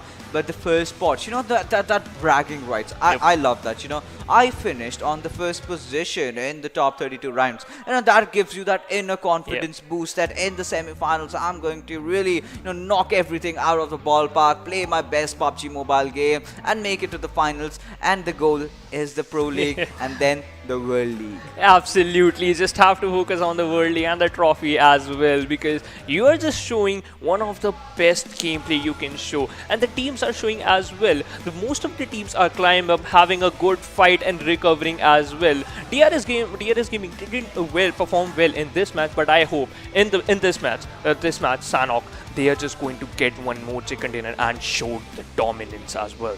Absolutely, that we will have to see. But before that, we'll be heading out for a short little break. And on the other side, we've got some intense action coming in from the rainforest of Sanhok. Yeah.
Welcome back, ladies and gentlemen. You are watching the PUBG Mobile Club Open 2020 Fall Split South Asian region. I'm Fixus, alongside me is Phoenix, and right now we are done with the first game of Erangel, and after that we are moving on to the rainforest of Sanhok, like we said, and the same set of teams that are going to play. So we know Sanhok is very fast. Yes. What do you expect? How is the zone faring out? Which team do you think is going to come out on top this time around? I think so that the team which is Soulz of Bangladesh, HARAME as well, and I have high hopes from the team which is NRZ Hunters. They have the caliber.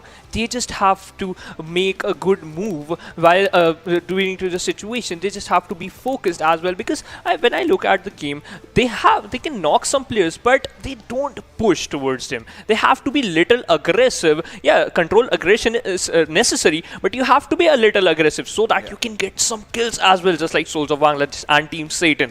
Team Satan lost a player in the early stage, but yet they got the second position, which is also nice. That shows that they can do it. Yeah, I mean, it's basically they kind of lack conviction. They take those knocks, but are not able to convert them into kills. And we will have to see in Sanhok. We have seen a lot of third parties, and you're gonna meet a lot of venomous snakes. Yeah. So since you're getting to know each other, and also all the viewers out there, which is your favorite snake? Viper. Is it Soul Viper Oh, or is it the real Viper? Real Viper, absolutely, because he's very dangerous. And when we talk about Sanhok, some snakes are very venomous, and if you don't know, he's just pointing towards him. If he is coming towards you, if you don't know, then he's going to bite you and eliminate you in just milliseconds, and you're in a big trouble, as well as your team, and in a big trouble as well. Absolutely. I mean, in the rainforest, you get to see a lot of varieties of snakes coming in there. You have those pythons, you have those anacondas, you have those cobras, everything that you can possibly imagine. But the best part about Sanhok, the entire beauty about Sanhok, is where the circle is and how the teams rotate. Because here, you do not have a lot of smokes, you do not have a lot of grenades. You have to rely mostly on your gunpowder, your positioning as well. But let's not, delay anymore and just segue into the game and see as to which team is gonna get that chicken dinner. Absolutely. We talk about the zone, the plane path which is coming from Camp Alpha to Kampong. This is a very centralized plane path, and I'm hoping that the zone is going to be also centralized. What are you thinking, that at which part the zone is going to shift? Well, we've seen a lot of circles in Sanhok going towards the western side. So a lot of teams that have been watching or following the World League do realize that fact. And we'll just have to see as to where exactly they're going to take a drop. And like I predicted, a lot of teams going towards the western island, and A1, Team A1. This is a team that I've been looking out for. This is a team that's usually kill hungry. These are the kill mongers. But in the last game, I certainly kind of missed them going all in. So right now we will have to see as to whether they are going in for a guns blazing performance or just going in for some position points out there. But with that being said, the circle has been formed. Team DRS have dropped down onto its boot camp, being uncontested over there.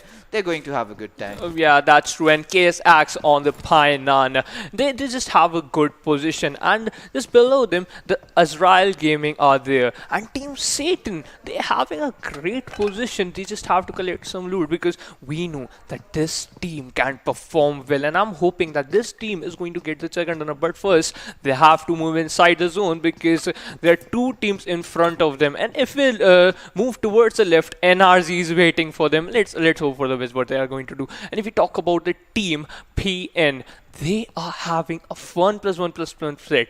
What amount of spread! This is going to give them a huge advantage, because the information which is going to provided by all the members is very vast, because all the players are distributed equally, and they have a better chance. And Team NAVI, Rat is on a different side. Maybe if I'm wondering that again, some teams are going to take the water side and move inside the zone, and maybe NAVI is going to do this. What are you thinking, that NAVI is going to do this? This is going to be beneficial for them, or going to oppose it?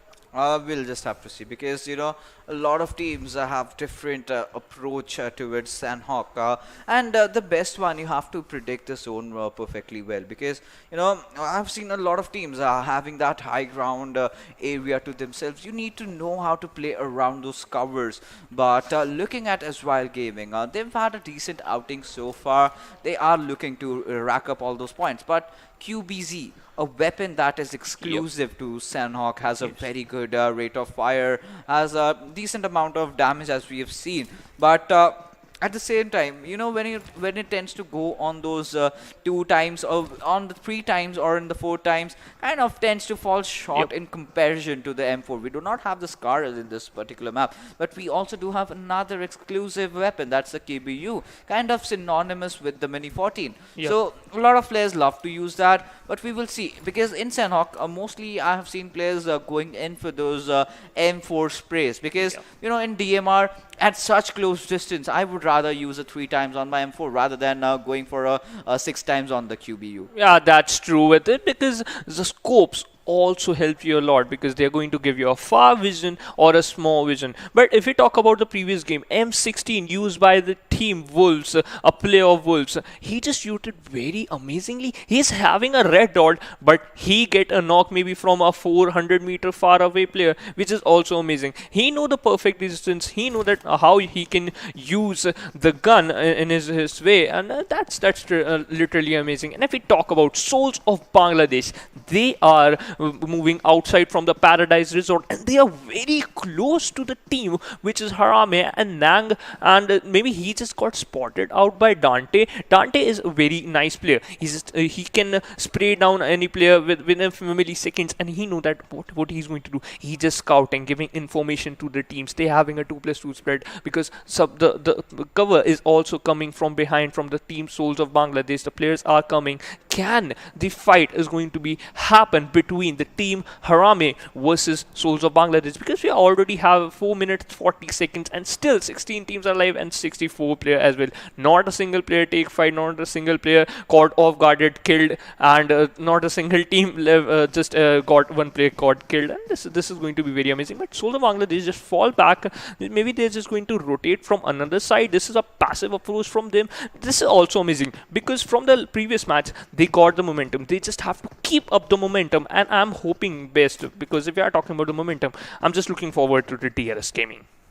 We will have to see, but right now Soulz of Bangladesh, they're doing pretty good, and especially Hassan over the past couple of games, he's been outstanding, he's been phenomenal. But with that, our first airdrop comes in, AUG A3. This is a weapon that I'm really skeptical about as to why it actually got chosen in as a airdrop, because a lot of players, if you ask them, a lot of competitive players, yes, it's good with those recoil controls. You do not need a lot of attachments, but if you have a fully stacked M4, players any day opt for M4 because of the high rate of fire it has against the likes of AUG. AUG certainly, it's a easier gun to control, but with the games that have been going, with the way players have been able to be playing out, I'm sorry, I've seen a lot of players easily able to control the likes of even Beryl. So compared to Beryl, I guess M4 is just a piece of cake. Absolutely, you are right. But if we talk about the players, they are very advantaged because they know that how they can use M4. They're very friendly with that gun because they know they just have to control that gun very easily. They are not familiar with AUG as well. But I think so if they're going to have some experiment with some guns in the competitive scenario, this is going to be very amazing. And we talk about KSX, they are moving towards the Corey side, and the team which is AzraelGaming, they are very close to them, and I'm very happy if they both the teams have a fight between them, and let's see which team is going to have win the fight. And he is just disconnect from DoyenKnightSs, just using his bike and just trying to make another scene of the movie Doom.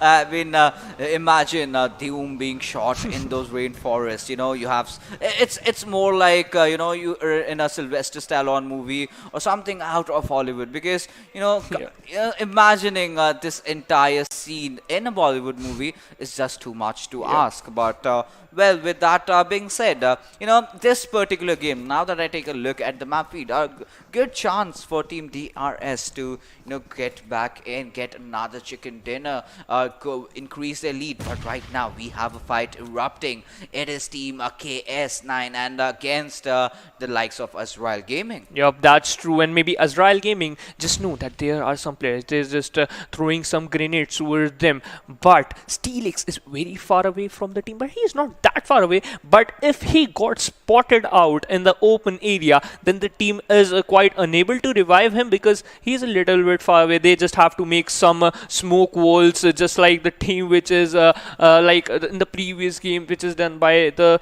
team called REBORN. They have a great amount of the 200 IQ gameplay, and I'm hoping the same from the team. But the composure from the AzraelGaming side, they know that there is a player, they can spot him, but they just have to make them to so that if the player got peak, then they can knock him easily and have an upper hand. Because one player have got knocked out, the team sometimes get panicked because they have to revive him, and the opponent team charge towards him. Then you have to take the fight as well. And Rakib can spot 3 players instantly. He spotted 1, he spotted 2 players. Can if another player shows ahead, maybe he's just going to knock him. But unfortunately, Sanhok just knocked out Rakib by a grenade. Oh my god, what an amazing grenade from the side of KSX. Absolutely, and with that, they will be marching in ahead. But FT taking down Nosha, that was a good trade fire coming in, and Sanhok finishing off Rakib. And right now, AzraelGaming find themselves in a lot of trouble. But Team Satan, just in the nearby fray, hearing all those gunshots around, they would want to be a part of this show. They would want to take a few kills, and we know we've seen a lot of third parties in Sanhok, and that is exactly that can happen. But look at Gamer and Max. They are silent as assassins. They're not giving up their position. They're not giving away anything at all. They are just waiting it around. They're even sacrificed Noshad. They know he is a goner over there. Even if they manage to cross over, they will be right wide in the open. Instead, what they are doing right now is trying to bait out the members of Team KS. Oh my goodness, that was a pan kill. Ouch, that hurts. But you know, what they are basically doing is waiting for the other team, for Team KS to be in the open, have a good angle, then take them down. But in the meanwhile, a few other knocks have also come in as well, as we get to see where the circle is going to pan around this time around. And like I said, it went a little bit up north. A lot of teams are going to benefit, especially Team HARAME and Team DRS. Absolutely. And if we talk about the Phantom Esports as well, they are inside the zone. They just don't have to move a little bit. They just have to gatekeep and get some easy kills. But this is not a good situation for AzraelGaming. Max is on very low health, and yep, he just got knocked out and killed instantly by Psycho. The team having only one single player surviving. Can he clutch? And Nazor just throw a grenade inside the house, but Gamer is just trying to do some sneaky play. Can he surviving? Or AzraelGaming is going to get eliminated, but he just knocked Frankie and finished instantly. But unfortunately, the team got eliminated, and what a nice game from Psycho. I mean, Team Satan, I told you, they smelt blood, and they are gonna be a part of it. They, however, lost one of their players. I certainly tend to wonder, was those, 2 kills a good trade-off in place of your one teammate going down? But in the meanwhile, Team HARAME, like I said, they were in a good position. Now they are getting their hands onto it. The members of Team DRS, those are pretty big knocks. And if they manage to take one more knock, the push will come in. But right now, we have to see Mafia Ninja in a very bad position.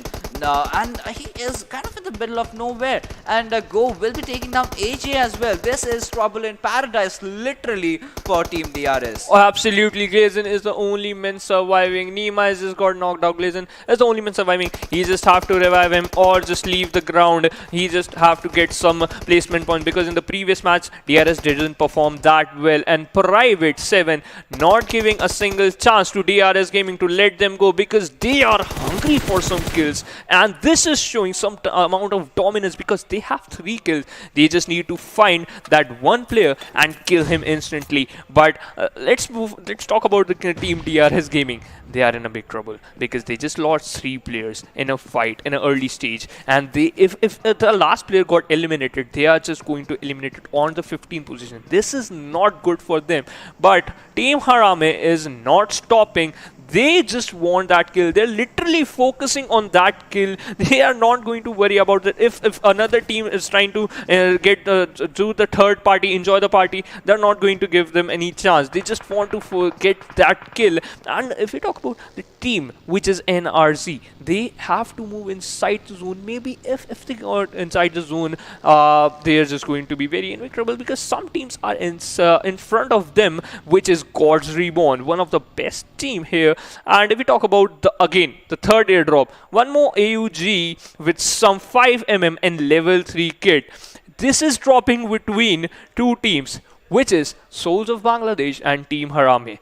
If any player trying to get this drop, maybe we have going to see some fight or some early fights and some early knocks as well, because we are down to only 14 teams, 55 people alive, and 13 minutes are already done.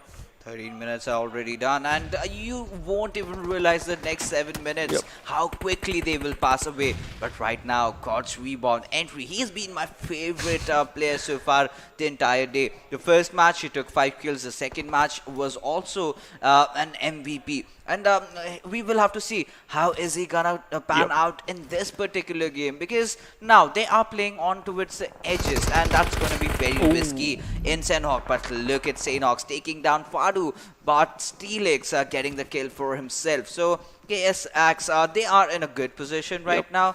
They are trying to get inside the circle, but the best part, they've just got one team right ahead of them, that is Team T9. But look at the way the circle made that transition going to the northwestern side. So now Team Phantom, a team that's on the 3rd position in the overall leaderboard, have finally gotten themselves in a good position for getting themselves a chicken dinner. Yeah, that's true. And we talk about the teams Pulsed in, they are in the heart and position, and no team is there to contest them, because they have to just move inside the zone very clearly, and they just have to be there, have to wait for the next zone and then move inside the zone, which is, let's see what is going to happen. If we talk about God's Reborn entry, he's just doing the opposite work of his name. He's not giving any entry to the players of NRZ. Players trying to come inside the zone, but he's not giving any chance. And Navi just got knocked out by Fear. He's just showing that why my name is Fear. I'm just going to kill you and knock you and going to finish instantly. And I'm just hoping that he's going to get that kill. Absolutely. You have to fear that man. And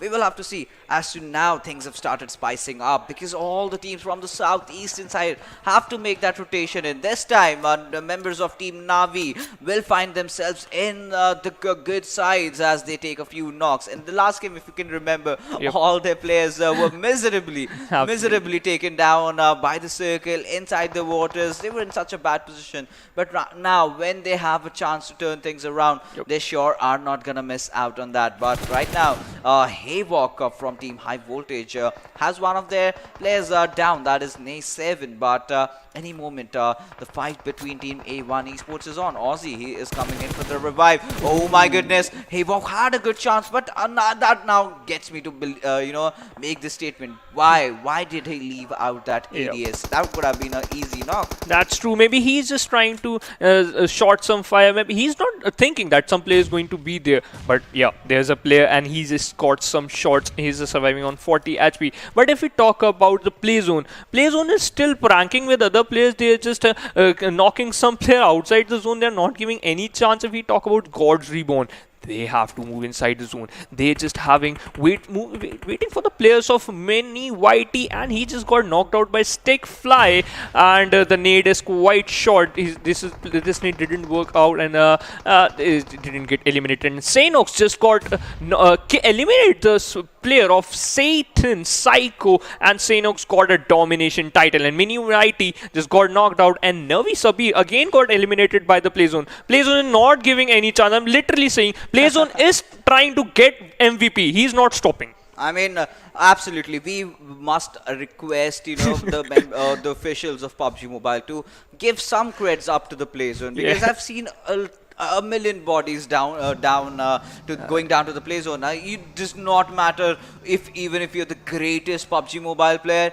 You gotta bow down Yeah, and absolutely. respect the play zone, baby. Yeah, but that's true. with that being said, we have Team Satan. They've already lost 2 of their players out, and Zod and Alan, these 2 players are surviving. One good thing I've observed so far about Sanhok, a lot of players these days are taking control over those vehicles. A lot of buggies being used, a lot of bikes per se to make those quick rotations. And I guess that kind of meta came in after BTR started using that. Yeah, that's true, because they just know that the importance of the vehicles in Sanhok is now very useful, because you can make cover of them. Yeah, we know that there are some snakes as well. You can get thrown down and get a cover, but the vehicle are going to give you upper hand. If we talk about Shubo just lying down there trying to get some knock, if they just having a heal in front of him, just waiting for the party, he's just enjoying the party. Okay, you just got knocked, I'm just going to wait. And Mehraj just killed him by grenades. What an amazing grenade. Obviously, he's that way is the player. But Rafat just got knocked out by steel shot. Oh my god, what an amazing name. I mean, you got so much intense into the game that you kind of lost control of your command of thoughts over there, and I will not blame you over that. With that, Team Satan gets eliminated. Members of Team Phantom are also on the receiving end. Nang also getting taken down towards Dante, but Team Harame, a team that was struggling so far, has started rising up as they take down Hydra in the process. T-Legs going in for those grenade kills. Dante, you can see he knows exactly where the enemies are. It's just a matter of seconds, but the problem is that he cannot take those shots right now, because the moment he starts shooting, his gun cues will go somewhere and someone else will definitely third party kill him. So that's where Dante has to make those important decisions, because he's kind of in the middle of a very sticky situation. But right now, Entry, he is spotting out players. He also has to get inside the circle. But there comes that grenade coming in from Nang. That's a 6-pointer, as he'll be taking down Dante and Reaper. Yeah, that's true, and 999X just got eliminated. Meanwhile, we are just telling, and Soulz of Bangladesh just trying to revive his player, because they need some manpower, as well as an IR2 just knocked out KSFT, and NAVI eliminated Mehendi as well, and IR2 knocked out Mehraj as well. Oh my god, what type of gameplay. And this is not a good for them, because Harame IR2 in a rampage got 5 kills, eliminated KSX, and the kill feed is literally dancing. I cannot able to read the players, as Assassin just knocked out NAVI, kill me. Okay, Dizzy also knocked out A1, Team A1 Esports, Sinister. They are in a big trouble. Most of the teams are losing their players, as well as, and Windy Codex just got knocked out by Hassan. I mean, I told you the next 7 minutes are going to be intense, and that is exactly what's happening, because NAVI has taken down Nang. Team Harame, they are performing out of their minds in this particular game, and Soulz of Bangladesh have got their 2 players alive, but we will have to see as to how they're gonna play this entire game around. And Hassan, he has a good cover, but right behind him there are players, but Gentleman will be taking down Steel Shot. Sinister trying to provide cover fire, but the circle was too much enough. You gotta bow down to the play zone, and that's what they did. And Private 7, oh my god, marching down the lines, taking down the players of Soulz of Bangladesh. This is a team that has stepped out, and on what an occasion. 10 kills already, 1 player knocked out, but he'll be pretty much back in a couple of seconds. And there you go, the revive is on. 10 kills. This is a potential good game coming in for Team Harame. Yeah, that's true. And high voltage assassin just spot a player, which is PT Rafat, and Harame GD got a domination. He got 3 kills, and I'm hoping that this team is literally, no one is stopping now. They're not stopping now. They are on 11 kills. If they got the chicken dinner with some more kills, like if they got 17 kills and got the chicken dinner, they are going to get a very huge amount of boost. And A1 Esports, they have to move inside the zone, trying to make some smoke walls and trying to defend from other players and not get knocked out. And if I talk about knocked out, DoyenKnightSs just got eliminated by the play zone. Play zone is not going to give you any single chance. Yeah, absolutely. Play zone's not giving you any single chance, and with that got REBORN also bite the dust. But Havoc from Team High Voltage. They are holding on and they're playing through the edges. That's a good approach. But Alu YT taking down Shoykot, one of my other favorite players as well. Jax taking down another member as well. So a lot of fights going on here and there. And Sinister, this kill needs to get confirmed for Team Phantom. They've been doing tremendously well so far. But look at Assassin.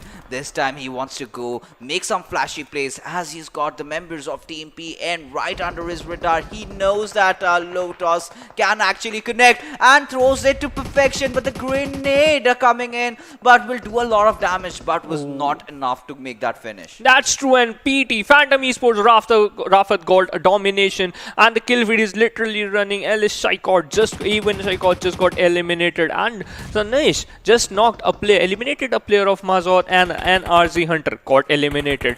Wolves Nude also get killed by Assassin. Wolves Ironic and 6ix9ine is the last man surviving again for the team, and they have to face the team which is High Voltage, and he just got spotted inside the smoke and got knocked out as well. Ironic got knocked a player, Assassin. He also knocked NAVI. Can he get this kill? Havoc is on very low health. Ironic is also on very low health. Can he get this kill? If he gets this kill, maybe he's a god.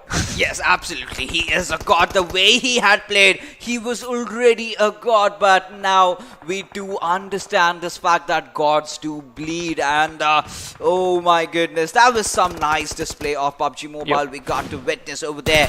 But this time around, Ayush spotting down HARAME's go. Will be taking him down as well with his M4. But right now, Sandesh looking at this player. He knows that he is inside the circle. He's got nothing to worry about. But Ozzy going in for that drop shot will be falling down to its Alu YT. But Assassin, he will get that revive. And Nice7 as well in the right nick of time. Courtesy to those cover of areas that he has so many compounds around which he can really play. But Rafat, how is he going to stand up back on his toes? And Team PN, this is a team that had been having a lot of troubles in the past, but now they are playing amazingly well. Yeah, that's true. And Team HARAME just have to move inside the zone, but Sandesh is not letting him in, and Nang just got finished by Sandesh as well. And Sandesh in a domination, he got 3 kills. And Team HARAME is in a big trouble because last player surviving, trying to heal battle. He know that there's some players trying to gatekeep him. He just knocked a player,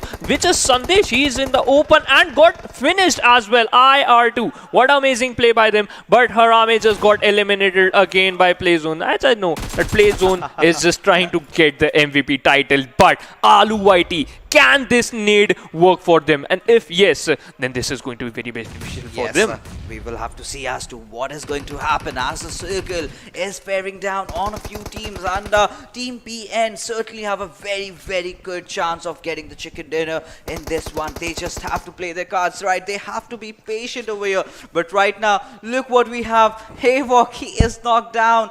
Members of Team Phantom are searching for him, but it was Abhishek that will get the kill. And right now, Nice7 also getting spotted down. With that, High Voltage has been eliminated from this game. Now it comes down to a very good 3v3 fight between Team PN and Team Phantom. Yeah, that's true. And Phantom Esports looking very strong because they know that only 3 players are surviving, and they are also having 3 players. This is going to be very amazing fight, and one player is just cooking a nade. If this nade worked out, if it knocked a player, but yeah, it a little bit short, and the player is proving the 200 IQ gameplay. He just one player just got knocked out from Phantom Esports. He's in big trouble. One more player is going to get spot out. This is going to be a 3 versus 2 fight.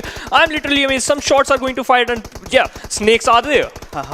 Snakes are definitely there, but the snakes have been spotted down as Abhishek marches in the lines of the enemy and takes down player after player. And that's that one player surviving. Alu YT inside the cover of smoke, but no, Team PN, they have managed to get that winner chicken dinner this time around. What an amazing outing from themselves, and it was long time coming. This is a name that is very much synonymous with the players of Nepal, and finally they have rose up to the occasion. Yeah, that's true. And if we talk about the gameplay, they just move inside the single compound, and the last player of the Phantom Esports are alive there. They just move inside the zone, marching towards him and finish him instantly. What a gameplay by PN Crew. And if we talk about, they have a good area in the zone, because zone is also favoring them. They know they just have to be calm, be patient, get some kills easily. They know that they can get some kills, and yeah, by getting some kills, they got the chicken dinner instantly. I mean, they started off initially with, guys, let's just have some position points in there. But we'll just have that discussion after this. Let's take a look at the MVP of this match, and it is gonna be IR2. 9 freaking kills coming up for this lad, and they've been playing so well. All these teams today, all the underdogs really stepping it up, putting up foot on the pedal, and 1,142 damage. This is ludicrous. Yup, that's true, and he survived almost 23 minutes 23 seconds, and distance cover is 2 km.04. What an amazing gameplay from the player IR2. And if we talk about the all-over kills from this team, if the only player IR2 having 9 kills, I'm hoping that how much kills they have in total, maybe 12 or 13. And if yes, then what an amazing gameplay from the player of HARAME, and this is IR2. And I'm hoping that if they get this amount of kills, maybe they can get a little bit more. I think this is going to be a huge morale boost for Team HARAME, and especially PN Crew. It was long time coming. We have known these players to be phenomenal. They are the old guards in their community, and finally getting that chicken dinner is what they needed, because even playing PUBG Mobile for so long and then not getting those chicken dinners kind of tends you to go become frustrated, but still they've overcome their fears. And with that, let's take a look at the top 5 players of this game, and we will have to see as to which are the other players that will be joining IR2, and that's Sanhok from KS9, Rafat, the team that came second this time around, Jax, and then we have Ayush. I mean, huge ups to Ayush. The way he put himself in the final circles, getting all those kills out there, that was phenomenal. That's true, and there are 2 players from Phantom Esports. We could talk about the Phantom Esports. They just improved their gameplay from the previous match. They learned at which point they are doing mistake, at which point they have to improve, from where they have to move early inside the zone, take some, maybe they have to take some a little bit zone damage, but the gatekeep work from them, and yep, they got some kills as well. But the team which got the kill, got the second dinner, which is PN Crew, I'm very amazed by the gameplay, and I'm hoping that they can keep up the momentum for the next match as well, and got another chicken dinner and get a clear fight with them. Absolutely. Now, getting back to the conversation that we were having earlier about Team PNQ. So they kind of started off with, guys, let's just have a good game, and we'll just, try to hold on to our position. But, I think we have to just segue into the standings, because, that will provide more clarity as to how Team PN Crew have played this game around. 9 kills coming in from the 29 points. But look at Team HARAME. Phantom Esports, another amazing outing. We know this squad has got it. They've been dominating so far, having those high kill performances. High voltage, another name coming in over there. 4 kills this time around, but the position points do really matter. But yeah, getting back to the conversation we were having. So PN Crew started off with, like, say, okay, let's just have a good decent game, and then let's just move on. And one moment, the circle was not favoring them. And the next moment, they were right at the center of everything. And that's where they knew that, all right, if we hold on to our horses, we have a potential chance to get the chicken dinner. But taking a look at the bottom of the table, we have the RSGaming going out on the 16th position. That was a shocker for me. That's true. And if you talk about the Soulz of Bangladesh as well as Satan, they are eliminated at the 12th and the 13th position, having 3 and 3 points respectively. And I have a huge hope from these teams as well as the NRZ Hunters and God's Reborn. The team, they got the chicken dinner in the previous match, didn't perform that well and got the 10th position. If we talk about the teams, they are getting chicken dinner, and the next match they didn't perform that well. Maybe because the confidence is good, maybe they got a little bit overconfident, and sometimes the play zone, another name joining the kill feed, which is play zone, he is not going to let him down because hey, you got chicken dinner, let the other teams also take them, and yeah, that's proof, and that's why P and Crew another got a chicken dinner. Absolutely. I mean, this was the first to come. But, you know, with DRS Gaming having kind of two bad performances, Yep. despite the fact they were still on the top of the table. Now, That's when true. the overall standings will come up on our screen just in a few minutes, we will get to see whether Team Phantom have overcome Yep. their fears on the third position. They were on the third position. Yeah. It's a high possible chance that they can go out on top. And Yep. yes, one thing that really went wrong with Phantom Esports in the final circle was I felt they kind of surrounded Yes. them. But you know, now let's not waste any more time and just head out straight to the leaderboard as to see which team has fed out the best. And there you go. Phantom Esports taking that first position, clinching it, and over rivals X and DRS Gaming, 148 points. And look at their kills. Now they stand equal head to head with DRS Gaming. That's true. And if we talk about Soulz of Bangladesh, this game didn't get so well for them, but still they are climbing up. They are on the 4th position with 117 points, as well as High Voltage and P and Crew.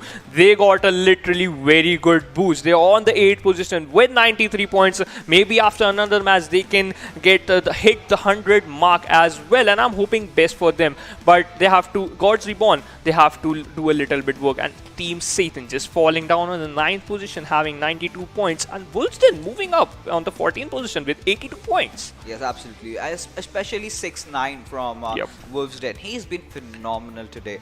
DoyenKnightSs, this is a name that was so amazing in the initial days, but Yep. somewhere they're kind of tending to diminish. They still have a mediocre positioning. 13 is not a bad number, but you know, with the players that they've got, with the quality of experience that they have, this is a team that should sit in the first top of the tables. But right now, 7C Esports, well, they're not playing today. Yep. But you know, they've got a lot of potential. They've got amazing players. Hungry Box certainly being my favorite one out of them. Team HARAME, after that amazing performance, they see themselves climbing up. And so is NAVI. Yup, that's true. And now we also have 71 points equal to HARAME as Kira Peace Flow. All the teams, the 3 teams having 71 points, but the difference is placement points as well as skill points. And we look forward to another sheet of the overall standing, which is SOLTISQUAD on 25th position with 51 points, but they have a chicken dinner. You have to focus on. They just played 8 matches. They are going to play tomorrow, and I hope for the best for them. And NRZ Hunter moving up on the 27th position. They have 45 points. The killing department is quite low, but maybe they are just going to improve as well. Well, they have to do it, and they have to do it really fast, Yep. because the more they're gonna delay, the more things are getting worse for them. And we will have to see as to when the games are kind of progressing, because all they have is just 2 games. Yep. One chicken dinner is they kind of need for themselves. Yep. And we will have to see as to, you know, when things start getting off, things kicking off during the semi-finals, how things are going to fare out. Absolutely. But right now, we will be heading out for a short little break. On the other side of the break, we will be getting you intense action coming in from the deserts of Miramar. Yeah.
Hello everyone, and once again welcome back to the PUBG Mobile Club Open 2020 Fall Split. My name is Varun Super Johnny John, and now after the break it is going to be time to move on to match number 4 of the day, but match number 3 for the teams and the groups that are actually playing. And I've introduced myself, but now it's time to introduce my co-caster for the upcoming game. Ladies and gentlemen, put your hands together for Phoenix, who's going to be joining me. So, Miramar, finally. Yeah, thanks a lot for the introduction. I'm very excited for the game of Miramar because now we can see some bolt action and DMR action coming in the map and getting some head popping on, and I'm very excited because PN Crew caught the chicken dinner in the previous match. DRS Gaming caught the chicken dinner in the first match. They have to keep up the momentum, and I wish best for them because the 2 games they played didn't go well, and I'm hoping that at this Miramar match, they are just going to prove them. Well, I'm happy for PN Crew. It took them a while, but finally they are stepping up to the old sort of performance that we expected from them, because this team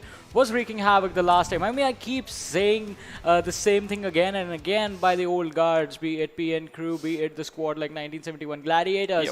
But you had to be there to watch the performance. Let's hope they perform this time. The same teams, the old guards versus the new blood. The match is live, and the trajectory of the plane is going to be on our screens right now. It starts all the way from Impala and heads towards the southern side of Ladriela. So an interesting southern trajectory in general. And it is going to be quite intense for the teams that want to go up north, for the teams that are going to be planning to play on the northern side of the map. Because now the question is going to be, since most of the cluster of the teams is going to be in the central part of the map, it's going to be an irritating situation if the circle goes anywhere else. That's true, and I'm just hoping that the circle is going to take a hard shift and it is going to move towards the El Pozo and Montenegro sides, because I think the most of the teams are thinking that the circle is going to be on the northern side of San Martin or the southern eye of Porto Pariso or Los Higos. But if the circle changes, give a hard shift, move towards the Montenegro or El Pozo, then the teams are going to be big trouble, because they have to move inside the zone early to be in the competition and get some points and climb up in the leaderboard as well. Well, climbing up into the leaderboard is why all these lads are playing right now, and it is going to be an intense match of Miramar. I mean, as you said, Phoenix, there is definitely going to be some head-popping action in here. And we're going to have to see one thing that I always, I mean, Miramar makes you wait for the action. All right, I didn't think this time we are going to have to wait, since the southern circle is on the southeastern side this time, centered around Los Leones. And you do see the squad of KS Axe. Their landing drop location just suddenly changed direction. You do see Miraz on the southern side, like he is looking over there right now. Let's just hope that they land where they are right now. Otherwise, if they move up north, it's going to be some trouble, because they are going to have to go up against the squad of Gods Reborn, who I have to say had a good start to today. Yeah, that's true, because Gods Reborn got a momentum boost. They got the second dinner and they played a little bad in the previous match, but I hope that they are in this match they're going to play it better. But Navi, they are close to the player of Soulz of Bangladesh, Hassan. If he got spotted out, the team is coming towards them. They are just going to give them a cover, but AJ is just not maxed and finishes him instantly, caught him off guarded and got a single kill for their team. And this has got very nice, because DRS now getting some early kills. If they eliminate their team, which is AzraelGaming, then this is going to give them a morale boost as well as a push towards on the leaderboard as well. And Gamer had shots, but he's surviving on 30 HP. Now they just have to change their plan, because DRS Gaming are not going to leave him. And as I'm saying, Nima just got knocked. Gamer and Rakib is just, he's a little bit, he's surviving for his team. Can he survive for long? Because he's the only one right now for the team, and the support is going to come. But DRS, now they are just going to convert this knock into a kill, and I hope that they are going to give a boost as well as some kills as well. I mean, right now they're just trying to bait Rakib into going for a revive on DRS, and that's going to be a bad decision. Rakib is never going to come down. He's just going to try and take this fight, and that he does well, but it's not going to work out. The SMG against 3 players. You can dish out some damage, but you can't finish off anyone. And that's how AzraelGaming, they are going to lose 2 players in the very early stages of the game. They are going to finish off Gamer, but not before they go for the finish on Nishad. And that is going to be a bad game, a bad start for the squad of AzraelGaming. The last lad being finished off, it's going to be quite unfortunate, but the players of DRS Gaming, they are looking for the hunt. Nishad with the spray, misses everything, and he is going to be finished off with the Mini 14 on the hip fire. The close range is definitely going to be deadly. DRS, you are just showing off a little bit too much at this point. Yeah, that's true, and he's still firing the UMP and just having so much fun because finally they got eliminate a team in early stages and they have 4 kills. This is going to help them a lot because they got a really good morale boost. And the team, which is NAVI versus Soulz of Bangladesh, they are still fighting, but I didn't see a single player got knocked out yet. Mehdi have a little bit take a damage, but the players are still looking forward and they're just trying to spot some players as well. But the Soulz of Bangladesh, one player is just behind them, and which is Reaper.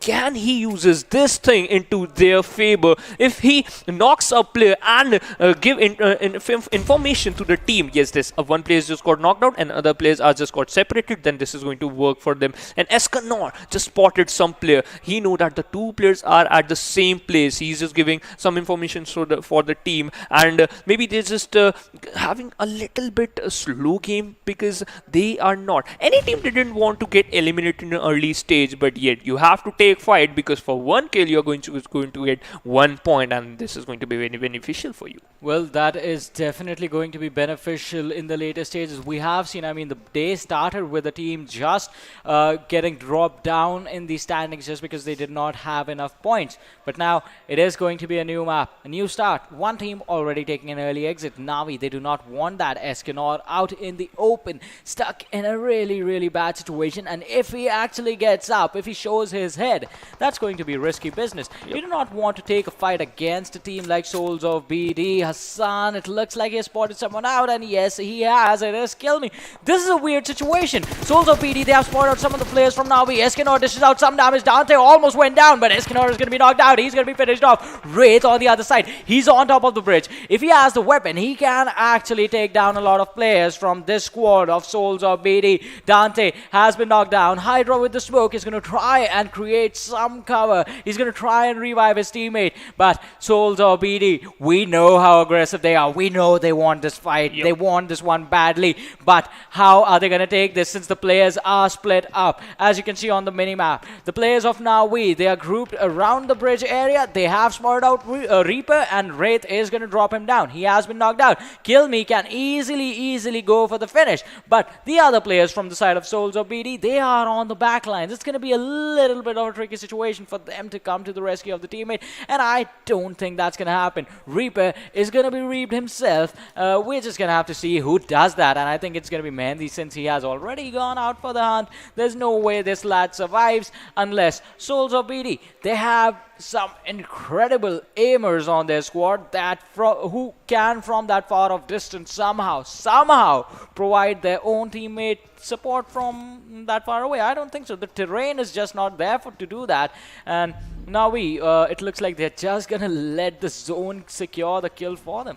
Yeah, that's true, and they're just moving inside the zone. This is a nice strategy because you just have to be inside the zone and they have to move a little bit. 1300 meters. They are still trying to take fight, and Hydra just knocked out NAVI. Kill Me. Oh my god. What a literally amazing spray from Hydra's side. It is an amazing spray, and Mehdi is going to be punished. The second last lad surviving, Wraith has already. He's like, I'm out. He ran away. But Mehdi, he's stuck in a really bad situation, and Soulz of BD, they are going to punish this hard. As we can see, the players are out in the open. They know the exact position of their opponent. In the meanwhile, in the far off distance, we do see these two teams clash as well. We have HARAME on one side, and then on the other, we have 999X in front of us. It's going to be an intense fight for the control, not for the control, but for the entry into Los Leones. Yup, that's true. And Private 7, if we look towards his helmet, the helmet has almost got 99% damage damage, but he's still trying to take some fight because they're showing the caliber, because they know that they did a little bit damage to the players of 999X and Shuvo, just opening in the open area, running in the open area. Maybe he just got spotted out, and if he got knocked, this is going to be very bad. And Rules OP just knocked Satan Frankie and killed him instantly. This is a very bad thing for the team Satan, because he is very far away from the team and spotted off guarded and got killed. And if we talk about look at the map, oh my god, what type of zone it is? It is favoring most of the team. It is high voltage, team KS, team A1 Esports, PNQ and God's Reborn, such like team, and they have an upper hand if they gatekeep for the other teams. But Harame Nang just got knocked out. They have to revive him. Okay, he just got backstabbed by the 999X freak. What type of game he just showing? Literally, what an amazing flank coming from the side of T9 Frank. Yeah, a freak on the other side, an amazing flank indeed. And I guess the players from HARAME just getting punished for being too tunnel vision. GG Yeti with an 8 is going to secure the finish and a knock as well. But this one, it bounces off. And GG Yeti, he's going to have to be a little bit careful. As Shuvo, he tried to charge and he got knocked down. Yeti is going to have to take the fight, and IR2, he's going to get punished for being over aggressive. HARAME also takes an exit on the 15th position. An amazing fight, I have to say, that got initiated by the players of 999X, but now they are just going to get punished as Phantom is going to come in and rough it. He knows where the players are. He knows the knocks happen. He heard the gunshots. Shuvo, if he does not have time to heal, he's going to get finished off. 999X, you're going to be next. GG Yeti on the first floor. The players of Phantom, they are looking to go for the finish. Yeti, he has an Uzi. He needs to be careful. He needs to cut down the numbers of the opposing players into individual 1v1s. If he can cut down this one against many fight, alright, as I was saying, Frypan was just like from the distance, spots him out through the window, lands the shot, and the finish is going to be there on the third team to take an exit from this game. That is 999X. We are down to 13 teams already in the first 10 minutes. Yeah, that's true. And Phantom Esports player, which is Frypan, just fried the hopes of the team 999X and finished it instantly. They didn't give any chance to survive and got some kills as well. They having 3 kills, which is literally very amazing. And if we talk about PNQ, they are at a very good position. They are inside the zone. They just have to spot some player and get some kills as well. And Demon Killer is also a right here. The 4 men are now strong. They are together. They just have to get some loot and get some advanced loot as well. They know that where are the players. And if we look at the map, most of all the teams are inside the zone except Wolves. Again, there's not a single team in front of Wolves to contest them, because they are literally having a great position, and they drop at a location where not more of the team didn't come, which is literally very good for them, and it's also beneficial for them, because if there's no team and you're going to get on the top 5, this is also amazing for them. And yep, it is working out. This strategy is working out for them, and we'll look towards the airdrop 2. Here's the MK14, which is a very amazing gun. Team Satan Zord trying to spot some player. Again, Frankie got eliminated from the team Satan. They're just having some early player got eliminated in the early stages, yet they're having some good placement points and kill points as well. This is showing that, yep, if they are down to 3 players, they can still survive, they can still fight, they can still give good competition to the opponents,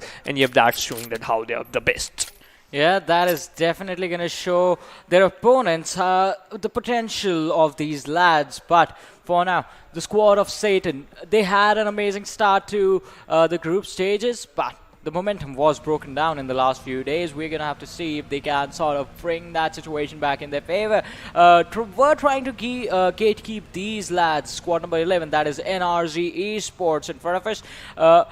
The players have decided to go for a really, really wide rotation that's going to take them through the blue zone. It's quite interesting, but it's still the early stages, so it's not going to be that much of an issue. But the issue is going to be for the players of KS Access. Their vehicle is going to be blown up, and they lose one of the teammates. If he is going to be the lad being taken out, the 3 other players are still going to be alive, and they are still going to be 3-man strong in this game. Yeah, that's true. And if we talk about the rotation of the team, that's what you're talking about NRZ. They're taking a very long rotation. If they move towards the right-hand side, they're just going to face the DoyenKnights. If they move towards the center side, they're just going to face the team Satan. This is a quite wrong decision, or maybe this is part of strategy. Let's hope for the best. And team DRS, they are very close to the team, which is team NAVI. There are only 2 players standing there, and 1 player just got knocked out by Nima. What type of gameplay they're showing? They are literally looking aggressive. At the previous match, I talk about that they are adapting some passive type of gameplay, and it didn't work out. Now they are showcasing the perfect gameplay. That's why they're known for the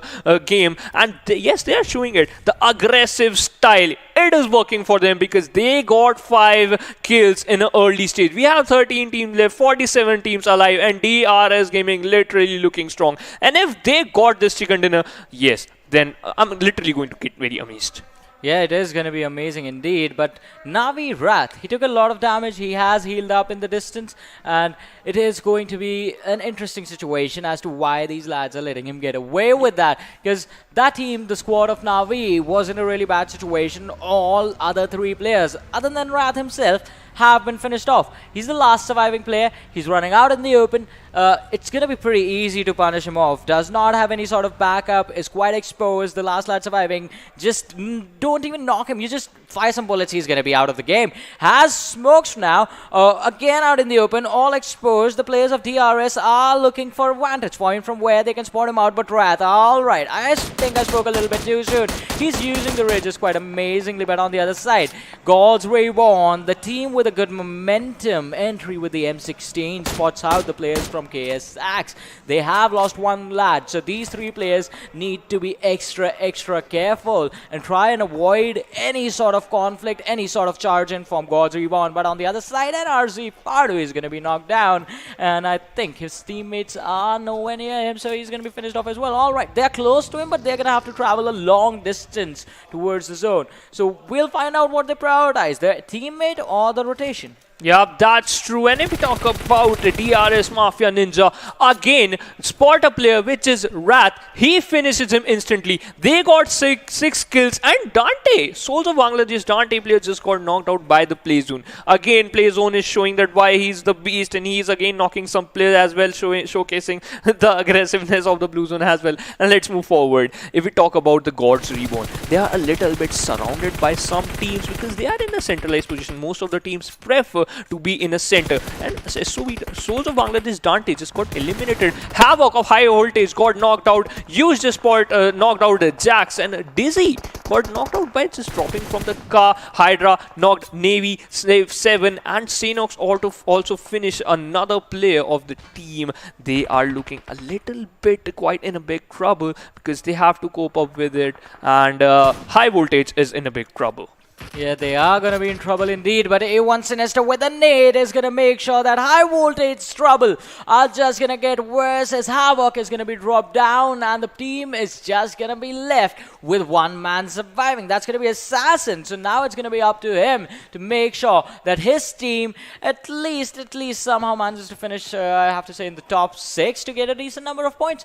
But this circle is on the extreme northern side of Los Leones. There are going to be some ridges, but as you keep on moving north, the ridges are going to fade away. It's going to be open area, so teams have to be extra careful. They have to play around the southern edge, as we do see most of the teams over here, and stay and use those ridges to their advantage. Satan is going to be in trouble because they are going to be stuck in a crossfire between God's Reborn and PN Gaming, and Ayush is going to be finished off, but God's Reborn, Gentleman, being taken down with the M16 shots.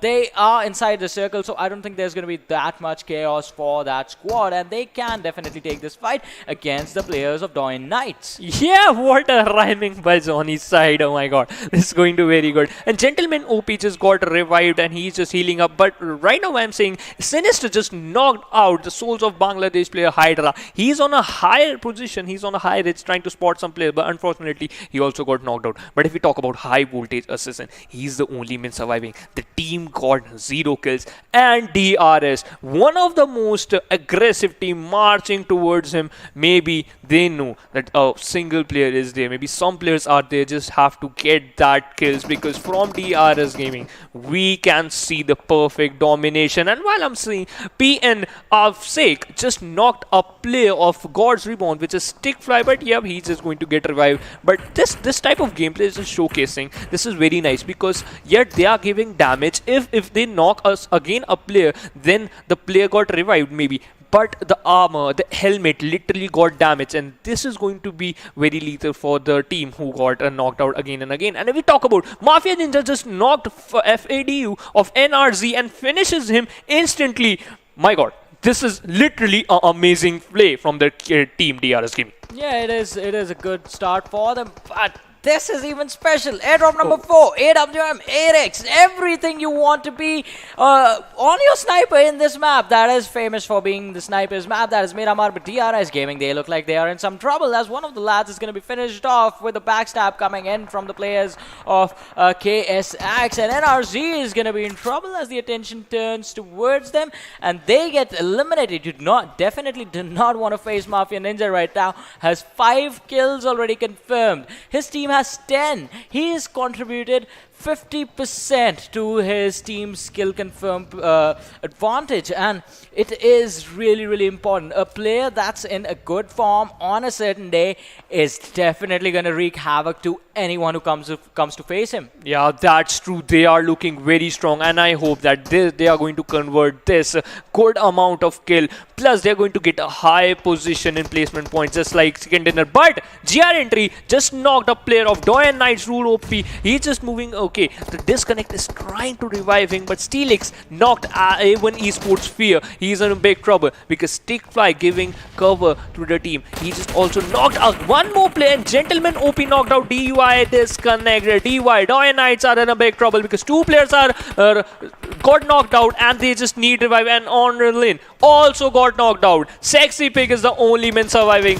Gentleman is moving towards him. He's just going to get the kill, and 6-9 also knocked P9 Sandesh. Assassin got eliminated. High Voltage got eliminated on the 11th position, as well as DoyenKnightSs, and T9 Demon Killer got knocked out. Oh my god, what type of gameplay. The kill feed is literally running, and KSX Sanhok got in a domination with 3 kills. He stopped his spray on the player and did not shoot from that point forward. That was a huge mistake. He's going to get punished. But talking about the kill feed, Wolves is the squad that's dominating the kill feed right now, getting a lot of knocks, getting a lot of finishes. Synox from the squad of KSX spots out steal shot, but the spray ends up missing every single bullet, and that can be punished later. But Miraz in return knocks out Sinister on the other side. The finish can come in, but Phantoms, they are also in this fight still, with Frypan getting another kill secured for his team. 9 teams remaining, 23 players alive. DRS Gaming right now with just 2 players in here have already done a pretty good job, I have to say. 11 kills confirmed for the entire team. Even if they take an exit right now, that's going to be, what, 14 points already for them. So a pretty decent game, pretty decent performance coming out from DRS Gaming if they take an exit now. If they take an exit in the top 3, that's a good game right there. Absolutely, because they already got 11 kills, and if they are moving forward, maybe they got some more kills as well. Steelix just knocked A1 Esports Fear one more time. They are not going to let them go because they are just gatekeeping, and FSEC just knocked Wolves Ironic and finishes him instantly. Windy Gordex just knocked Satan's Zord, and Team Satan just got eliminated on the 8th position, and PN Crew just got eliminated on the 7th position. What type of gameplay they are showcasing. Literally a tremendous performance from all the teams. They are literally hungry for some kills, and Team Phantom Esports, they have 4 kills, 4 men alive. They spotted some players of God's Reborn. Can they spotting help them and get some kills as well? And KSX, they are in front of Phantom Esports as well. Phantom Esports are inside the zone. One player is inside the zone, giving information to other teams that from which position they have to make, from which position they have to make cover of cars as well. And they are in the top 6, and we are talking about it, the top 6. 19 players are alive, and I hope for the best that DRS Gaming is still alive. They have 11 kills. Can they get into top 3 or top 5? Well, they are already in the top 6, so pretty good performance coming in from their side. But KSX, they are looking to still go further in this one, get one more knock. Can they convert it into a finish? Phantom is also in here, but God's Reborn entry being taken down might just put the squad in trouble. He's close to Gentleman, who has popped some smokes right next to the buggy, so the revive is going to come in any second, and I think it is happening right now as we speak. But A1 Esports Sphere is going to be taken out of this game, and the nades coming in from Nima are just going to drop Gentleman and God's Reborn. They are going to be in so much trouble. One finish has been confirmed with one nade. The other player has been knocked down. Sick Fly and Windy God X on the back lines are going to be responsible to carry the team further in this game. But Frypan, oh my god, what is this lad doing? Just comes over the ridge, finishes the players of A1 Esports, goes back, skill shot, and so much trouble as he has been spotted out by Miraz as well. So he is in a really bad sandwich situation.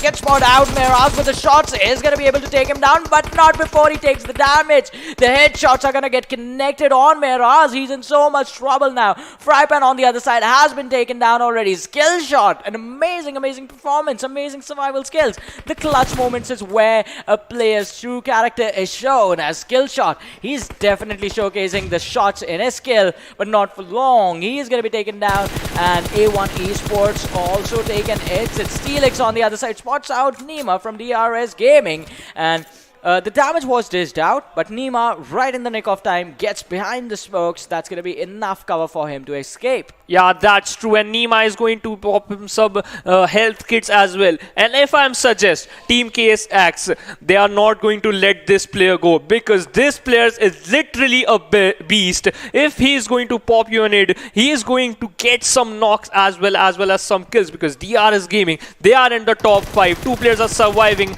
and oh my god, team got eliminated, which is God's Reborn on the 5th position. We have only 4 teams alive with 20 people left, and I'm hoping that what type of game player is going to say. KSX are inside the zone, Phantom Esports are inside the zone, DRS have to move inside the zone, as well as Wolves Den.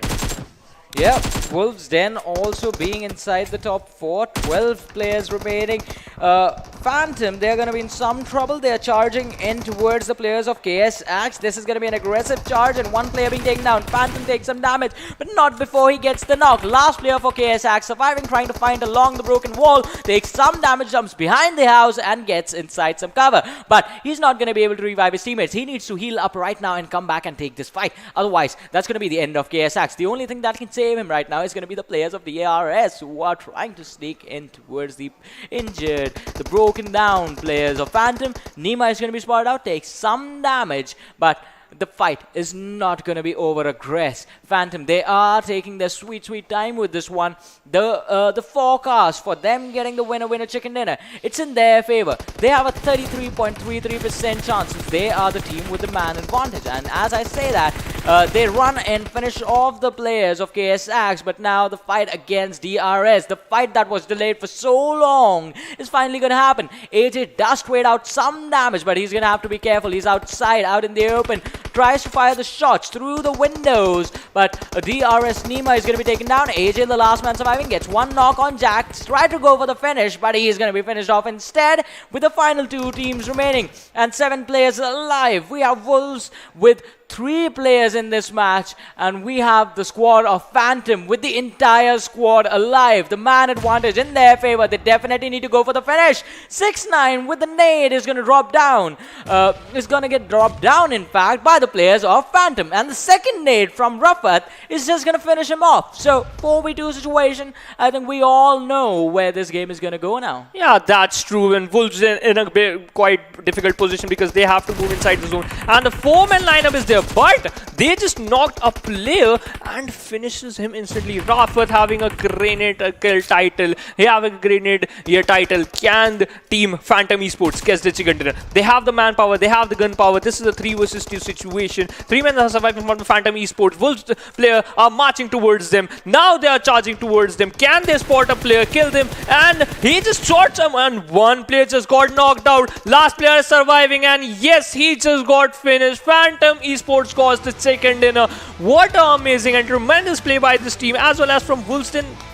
Yeah, Wolfsden did put up an incredible performance, but I think for Phantom Esports, it's going to be the man, the myth, the legend, the man who has a pan in his name, Frypan, who basically lifted the team towards the victory, the winner chicken dinner with the Frypan in his hand, in fact. And it was an incredible performance. Rufford with the nades, the utility usage in that final fight against Wolves was pretty important, especially the way they held their ground against the players of DRS who were coming in with a really high momentum. That was incredible as well. But did Phantom get enough kills to beat the amount of points that DRS got? I guess we are going to find out in a little while. But for now, let's have a look at the MVP from this game and see which player was the one wreaking the most havoc.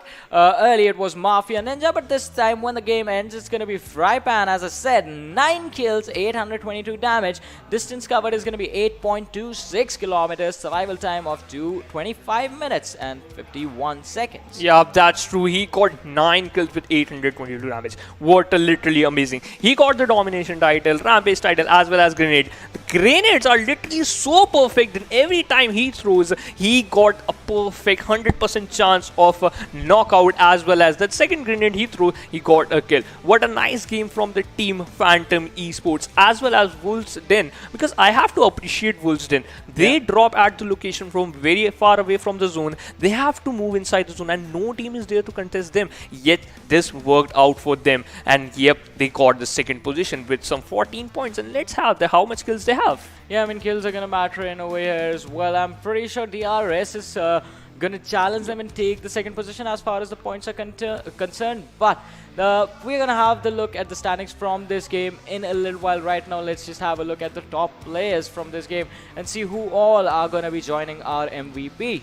This is DRS Mafia Ninja with 5 kills, as well as Wolfsden were having 4 kills, with DRS Nima having 4 kills, as well as DRS AJ having 3 kills. Oh my god, 3 players from the team DRS Gaming. What amazing play. This is equal to what? This game we won from the team. We know that they have the experience, they have the gunpowder, they just have to cope up, and yep, they find the game which is going to be beneficial for them. Yep, they have a literally high amount of kills, and I'm hoping that at which point, how much placement point did they get? Well, definitely, because DRS, I mean, there were, what, 12 kills right there with those 3 players. An amazing, incredible performance. Combined with the sort of day, the chicken dinner that they started the day with, I think this day has been pretty good to DRS. They still have one more game to go. That's going to mean one more opportunity to grab another chicken dinner for themselves. But we are not done yet. We're going to have to look at the overall standings as well for how the players stand after this game. But before that, it's time for the game-wise standing. It's time for us to see how many points did the teams actually get from this matchup. And Phantom Esports, we knew with the chicken dinner, with the amount of kills that I mean Frypan alone had, this team was definitely getting a boost, so 34 points to them.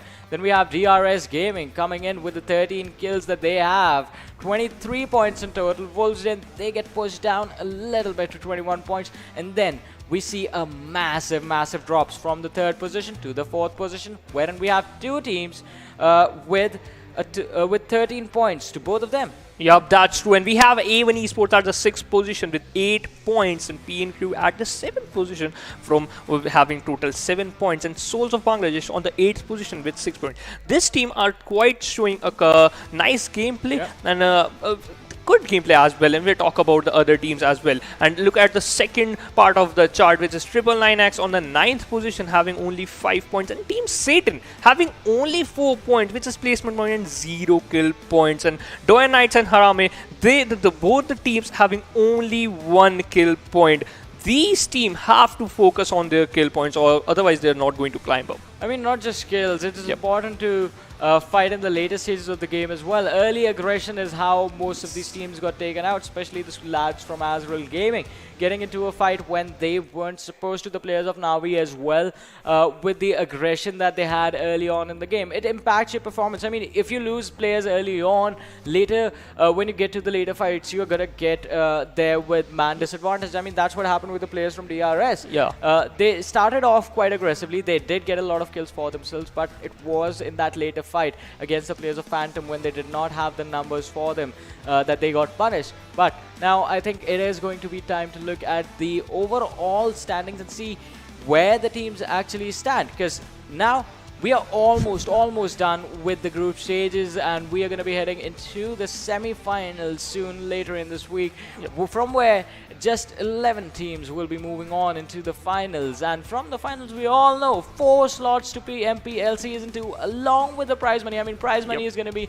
for all the teams that have made it into the top 32. So all the teams that we have in the group stages will be receiving some prize money for them, but only the top 4 teams from the final are going to go towards PMPL Season 2. And as I said, only the top 11 will be moving from the semi-finals to the finals. That's because the 5 teams from PMPL Season 1 from South Asia have already been invited to the region finals. Yeah, that's when you're talking about only top 4 teams are going to move in the other stages. That's why maybe because DRS Gaming just slip on the second position, Phantom Esports get the first position, and now DRS Gaming thought, now we have to conquer the first position again because we deserve the first position. We want it back, but Phantom Esports somehow managed to get some second in and kill points as well, and they are maybe still they are on the first point, because if we look at the overall standing till the previous match, they have a 9 points difference, and I'm hoping that this difference increased a little bit because Phantom Esports got a second dinner, and the DRS Gaming got a little bit eliminated in the early part, as maybe they are going to have a third position or second position, but I'm hoping that they are going to be on the second position, and I hope that they maybe have a good fight between these two teams, because they are showcasing that kill points are same as equal to the placement points. Well, I'm going to be a little greedy, but I want these teams to fight in the next match as soon as they drop. That's going to be pretty incredible to see. But now let us have a look at the leaderboard as it stands after the last game that we just saw. And it's going to be quite interesting. Venom Esports taking the lead with 182 points, 111 placement points, 71 kills in total after 11 matches they have played. So the next game that these guys play, it's going to be their last game. It's going to be the last game, in fact, for teams from Group C and A. Tomorrow we are going to have the last day where teams from Group B and D are going to be playing. DRS Gaming as well. Last game coming up shortly, 162 points, second position. On the third, we have Rivals X, a really good spot. But if you look closely, Rivals X and Venom Legends are the only 2 teams in the top 8 with just 8 games played. And the gap is not that big. So they are going to come in tomorrow and they are going to look to finish in a really high position. But right now, the objective for all these teams is just to qualify for the semi-finals. So the objective is going to be to stay in the top 24 teams till the top 16. Really comfortable position, especially the teams that are on the 14 to 16 position. They are sitting at 8 games played, so it's going to be an easy climb for them. Especially if the gap is just going to be like 3 points, it's going to be 10 points. They're going to climb that in just 1 game. So the players on A1 Esports, Satan, DoyenKnightSs, they're going to have to make sure that in the next game they cross the 100-point mark. For A1 Esports, that's going to mean finishing at least in the top 10. Satan as well, finishing at least in the top 7. DoyenKnightSs get the chicken dinner. Yep, that's true. And if we talk about another team, so the third page, HARAME just moving forward, and they have the 18th position with 73 points. They have to work out, because if they have to be in the competition, they need some more kills as well as most placement point. And Team NAVI climbing up on the 20th position with 72 points. And four Archangels have the same points equal to NAVI. But if we talk about the team Force Archangels, they just played only 8 matches. They still have to play 4 matches more. This is going to be beneficial for them, and now Team NAVI have to work on their gameplay. They literally need a second dinner so that they can have a literally a high amount of gap between the other teams who just played only 8 matches. I mean, it's going to be interesting as well, because after the games are done for the day, we're going to have sort of a rough idea of what the cutoff is going to be for the teams to stay in the top 24 and how many minimum points they will require at least in every single game to make it into the semi-finals. And that is going to be really, really intense, because once you know what the bullseye is going to be, it becomes hard to hit it unless you just stay calm, focus on your gameplay, and come into tomorrow's game with the intent to just qualify. For the team sitting in the first half of the standings in the top 16, it's a comfortable position to be in. They are already going to be prepping for the semi-finals. They're going to be prepping for the finals even. But for the teams in the lower half of the standing, that journey, the matches that they have to play, for teams that have played 11 games, the next game, for teams with 8 games played, the games that they're going to play tomorrow, those are going to be some intense matches. We might even have some teams that are already taking an exit from this tournament, right from the group stages after the next game. So, as I say that, the next game is going to happen after a really short break. So, you guys just stay tuned and keep watching. We'll be right back.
Hello everyone, and once again welcome back to the PUBG Mobile Club Open 2020 Fall Split. My name is Warren Super Johnny John, and it's time for the last game of today and the last game to be played by the teams from Group C and Group A. Joining me on the desk this time around, ladies and gentlemen, it's going to be Fixes. And Fixes, last game, 12th game for these 16 teams. Yeah. Well, we have to see those teams that are on the bottom half, are in the red zone. Are they going to step it up? Because if it's not today, it's never for a Group C. In fact, we'll have to see. A lot of teams that have a lot of potential, a lot of new teams have risen up today. And the team HARAME definitely being one of those teams going all aggressive in the game of Sanhok. And in Miramar, it was a fair outing as well. But I'm really excited to see what Vikendi is going to offer, because today we saw the first game, and then after that in the last game we also end up with Vikendi. Yeah, the first game, I mean, Group C is going to be common between both those two Vikendi matches, but this game is live with the teams from Group A also being present, and the trajectory, it starts from Dobromesto and goes all the way towards Trevno, so it's a northern trajectory for the entire map. Yes, absolutely. And we last time we saw the circle, the flight path trajectory going from one direction, the circle forming on an entirely opposite direction. So this is going to be really interesting as to how or where exactly the zone is gonna get formed, and how the teams are gonna make those rotations coming in. So Group C, that they've have already played a game of Vikendi. Now they are again going to play that. So I guess this entire group is going to have a slight advantage, but then again, you know how the zone goes around. So let's see what happens. I mean, the zone is the most surprising thing in this match, in the map of Vikendi, and this time it's going to be on land entirely, centered around the Goroka area. So this is going to be a super slow match. Yes, absolutely. And right now, if you talk about Goroka region, we have got REBORN that have been playing phenomenally well throughout the day. Entry definitely being that one standout performer of this particular team. But if you take a look at the areas of Podvosto and A1 Esports as well, but we'll talk about that a little bit later, because we have a fight going on, Team Phantom against Team DRS. Yeah, and this fight is going to be taking place towards the location of Muvatra. Phantom having the high ground, having spotted out. I mean, they have the sound cues of the players of DRS and spot out a few of the players in the houses across from them. Ruffath did trade out some damage as well, but no knocks coming in for either side. But we do have a knock coming in by the players of Soulz of BD, and they knocked down a player from NAVI. NAVI not having a good day today. Yes, definitely. NAVI has had a very bad outing in an overall games, if you talk about all the matches that they have played. But right now, DoyenKnightSs, they find themselves in Dobromesto, spotting out members of team T9. So T9, another team that we must talk about. I haven't really got to see a lot out of them. They've somewhere kind of vanished amidst all those squads that have been performing so well. One standout performance is all I seek from this team, and Shuvo is one name, has got a lot of promising gameplay, but he really needs to step up. But right now we still have this is a high profile fight. We have DRS and Phantom, both the top tier teams in the South Asian region. So we'll have to see when this breaks out what really happens. Yeah, we're gonna have to see what really happens. Frypan in a really interesting situation. He is definitely going to need the support of his teammates, otherwise he's just going to be taken out instantly. But the players of DRS, so it's basically this line of houses that Frypan is on that's separating these two teams. But Frypan is going to be the frontline assault for his side. He has been spotted out. The nade from AJ missing its mark. Frypan still trying to hide on the rooftop, just trying to hide his hitboxes basically from the bullets that are going to be shot, or the utility that's going to be thrown by the players of DRS Gaming. Two teams that have had amazing performances, and I did ask for this. I wanted these two teams to fight early on, from the last game, and now I get to see that happen. Yes, certainly. But both the best teams right now, they are facing against each other. They're forming those flank angles, but right now, Frypan definitely being on the front line assault, having that good TPP angle.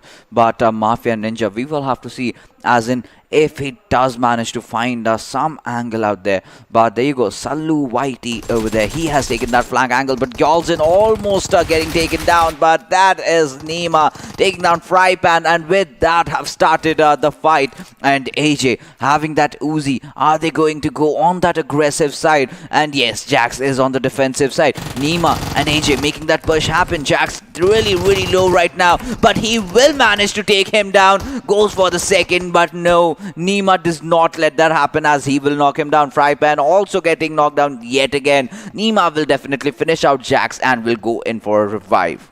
Yeah, the revive definitely needs to come in, but the way DRSGaming, the way they took this fight against Phantom, that has to be really good. They were patient, they waited to get the flank on the widest side because they knew the players were on the rooftops, and now that they had the flank, they were taking the fight. But Mafia Ninja, that was so careless, running out in the open. He's going to be taken down. Rupper trying to change his position so that he can survive a little bit longer, but on the other side, the deadliest man of all, Frypan, was revived. And now we do see the players of 999 just finish off DoyenKnightSs one well. And alright, back to the action as Frypan has been knocked down for the second time. The player of DRS, he runs in Rufford's face, finishes off, and that has to be an unfortunate early exit for a team that was so far having a really good day. Yes, absolutely. And doesn't really matter because they have still made it into the next round. It's all about the bragging rights, and nothing much really to scoff about. But we will have to see as to how Team T9 really shows up in this particular game. We have DoyenKnightSs, Sexy Pig, a player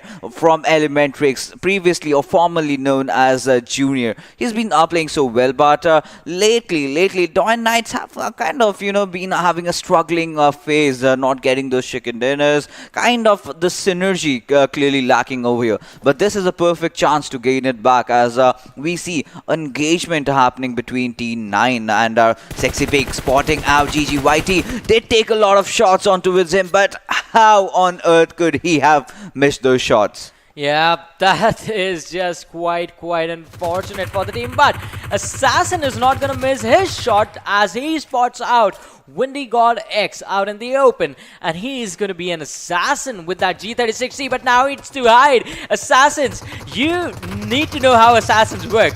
You go and finish and then you go away. He stayed and he got punished by entry. Yes, and right now we will have to see as the fight is getting closer. Things are really turning around. One villain already being taken down. DoyenKnightSs sitting at a disadvantage here. Could have really capitalized on that, but things don't really turn out sometimes the way you want it. And GGYT, it's freezing out there, but it's burning inside the house. The Molotov coming in, but GGYT will definitely be moving around, trying to confuse his enemies. But I really love the positioning of Freak. He's taken a very good high ground compound and well disconnected spot away Shuvo, but could not do much. Uzi is a weapon with which you cannot really afford to pre-fire, and then again disconnect, throwing a few more Molotovs, but not connecting, but will get some amount of chip damage from the Molotov being thrown by Shuvo in the process. Yeah, the chip damage, I mean, it just might work out.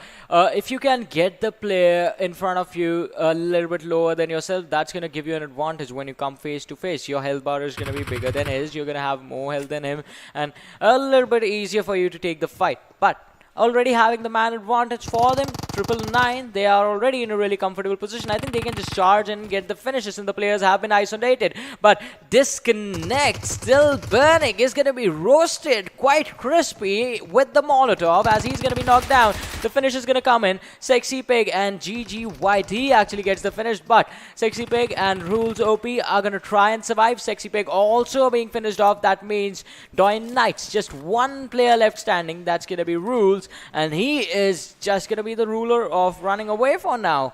Absolutely has to satisfy himself with those possession points coming in. But you know, the strings of disappointments are still continuing for Doyen Knights. But there you go, FT taking down players of Team NRZ, a team that really needs to step up or they are outside this tournament. And by the looks of it, they're again on the receiving end and getting hammered down over there. But we will have to see, can they still manage to overcome all the difficulties? Can they manage to take that chicken dinner? But right now on our screens, we have the players from Team T9 trying to push and find that one last player.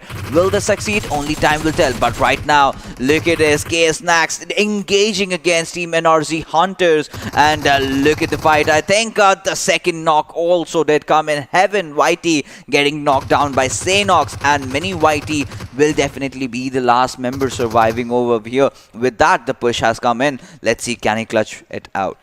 Well, we're gonna find out the answer to that question since he's the last man surviving for his team. As you said, the players from the other side, that is KSX, they come in on this first floor. The G36C has 30 bullets. Can he take down even one? He barely gets Sanhok down to around 10% health, was barely able to survive that one out, but he is gonna be finished off as KSX move ahead in this game with 4 kills to their name and a really good early start.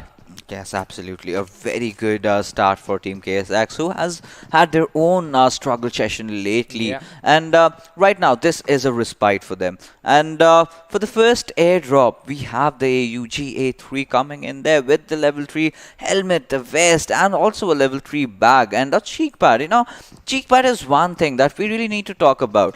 I mean, do you really feel it has much impact in the game of PUBG Mobile? PC, yes, I can certainly say.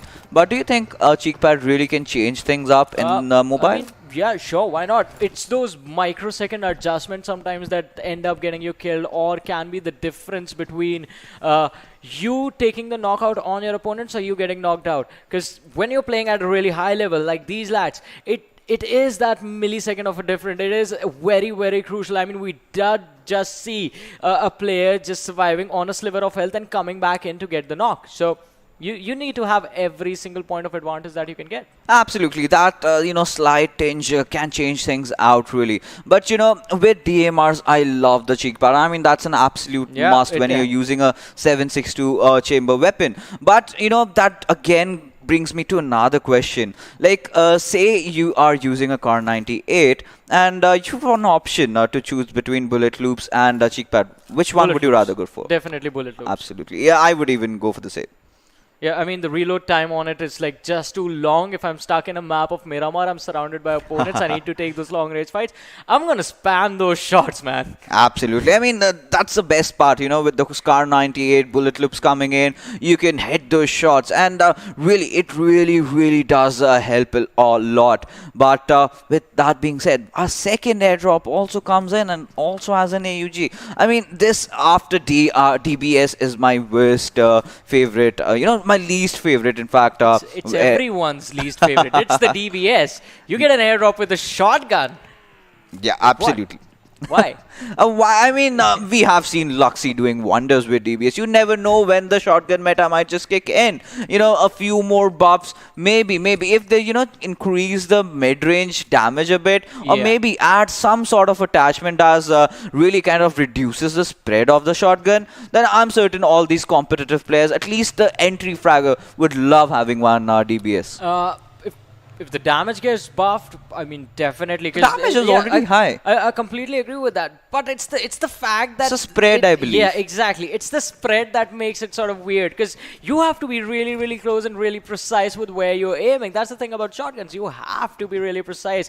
In a competitive game, you're always going to assume that the opponent you're facing is going to have level 3 kits. Always go in with the worst assumption that the guy you're facing is fully loaded, and you have to be extra careful. Pay respect to the skills of that guy as well. He's going to hit you with a headshot. And if you're playing with that sort of a mindset, if you're careful enough, you will always come out with the best case scenario for your side. So with the DBS, I think if there's a slight buff to the damage with the mid-ranges, I completely agree. On the entry, it's going to be incredible. But as of right now, I'd rather just run in with the Uzi. I mean, had it been the PC platform, I would love the DBS. I would love those shotguns. But somewhere down the line, I really, I'm skeptical about the players using DBS as a primary weapon. Because, if you tend to miss that one shot and your opponent does have an SMG, does have an Uzi, he is for sure going to punish you out straight. No one is going to use it as a primary weapon after 13 minutes. You only see shotguns pre 10 minutes in a match wherein the players are forced to use it. Your drop location classed, that's the only weapon you find, and you have to take the fight. You can't avoid it. That's the only time we see a shotgun in action. And if you have to wait for an airdrop to come in with the DBS, you're going to be fighting mid to long range battles. No one is going to allow you to get close enough for you to actually use that weapon. It does not really work out. Absolutely, it does not really work out over there. But, right now, taking a look at how things have shaped up, we can see a cluster of teams forming on the western side of Mount Richards. And that is where the circle is going on and about. And this is kind of becoming really predictable about the circles of Vikendi right now. Yes, the first circle really, kind of puts you in an awe. Oh my god, what am I gonna do? But after that, if you manage to take the center of the area, you are safe. I think after that, in the fifth circle, we get to see a slight curveball or maybe a major one, but nothing really as compared to what we get to see in Erangel or Miramar or Sanhok. So right now, we have Team Satan. They have been performing really well today. They've had some good outings, and we will have to see as the game commences further how things turn around. But right now, PN crew engaging against KSX. Let's see what happens in this particular fight. Yeah, we are gonna have to see. I think we will get to see what happens in this fight. PN Gaming on the low ground, PN Crew, and KSX with a good compound, with a good vantage point in this fight. Utilities are gonna be of the utmost important for both these teams, but different utilities for both of them. PN Crew, they need to have a cover for themselves that's gonna be created with the smokes, but KSX, they need those nades, they need those molotovs, but I guess you can make those nades work as well. Ayush with a nade being thrown, trying to aim for the window and trying to get it to land inside the house so he can get a knock. If he does that, that's going to be pretty incredible. Yeah, absolutely. That's going to be pretty incredible. But right now, Steelix, I mean, he just barely missed out. But Psycho will not miss out on the shots, taking down Demon Killer. Oh my goodness, Steelix finding Shondesh in the fray. And with that, in a matter of seconds, PN are reduced to just 2 players. And this time, I mean, they did everything right. But, going right in front of the enemy, always backing out, that is never an option, not at least in a competitive arena where every player is very proficient with their skills, with their shots, and I guess a PA needs to understand this fact. Yeah, PN definitely need to understand this.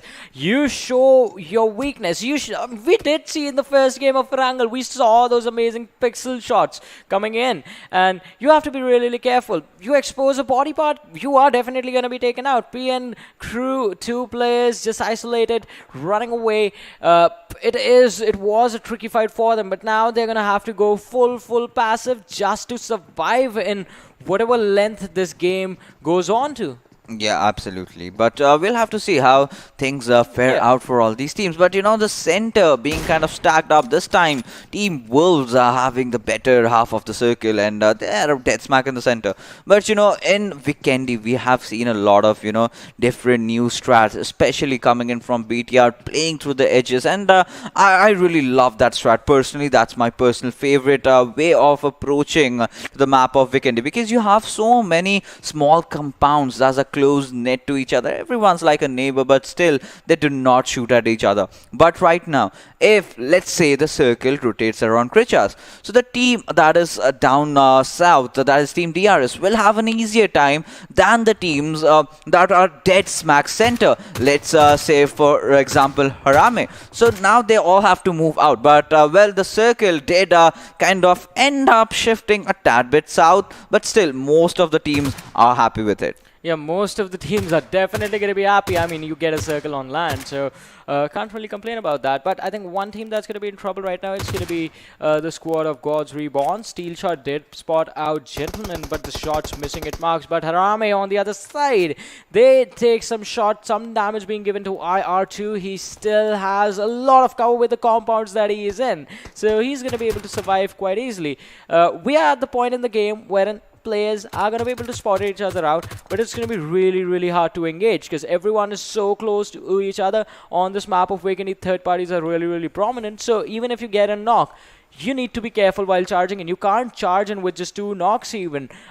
You could be taken out on your way to the compound. Yeah, that you can, but oh my goodness, look at those precision on the shots of GGYT. I mean, T9 have stepped up late, but they have stepped up huge, and if they get the chicken dinner, I think they're going to be in a very good position, and gonna end things on a very good note in this in the stages of top 32 teams. But right now we'll have to see whether or how they're supposed to qualify inside the semi-finals. But right now, how things are faring around, we have the members of Team P and crew, Abhishek and his teammate, just the 2 lone survivors for their squad, and they find themselves somewhere in the center of the circle. And imagine if a team decides to push on them. That's going to be a very difficult fight. It's a 2v4 situation right off the hook. But Team Wolves, this is a team that has been really promising so far right now, but I guess Gamer is in a bit of a pickle because I guess he has been spotted down, so he deployed the smokes, but he'll be looking to get out of here. Let's see how long can he manage to hold on. Yep. I mean, that question is also going to be answered, but A1 Esports, Sinister being taken down is going to put the squad in so much trouble. Wolves nude with a nade. If he gets another knock, that's going to mean the team is going down. But Fear from the other side, that team is taking multiple fights in multiple different directions.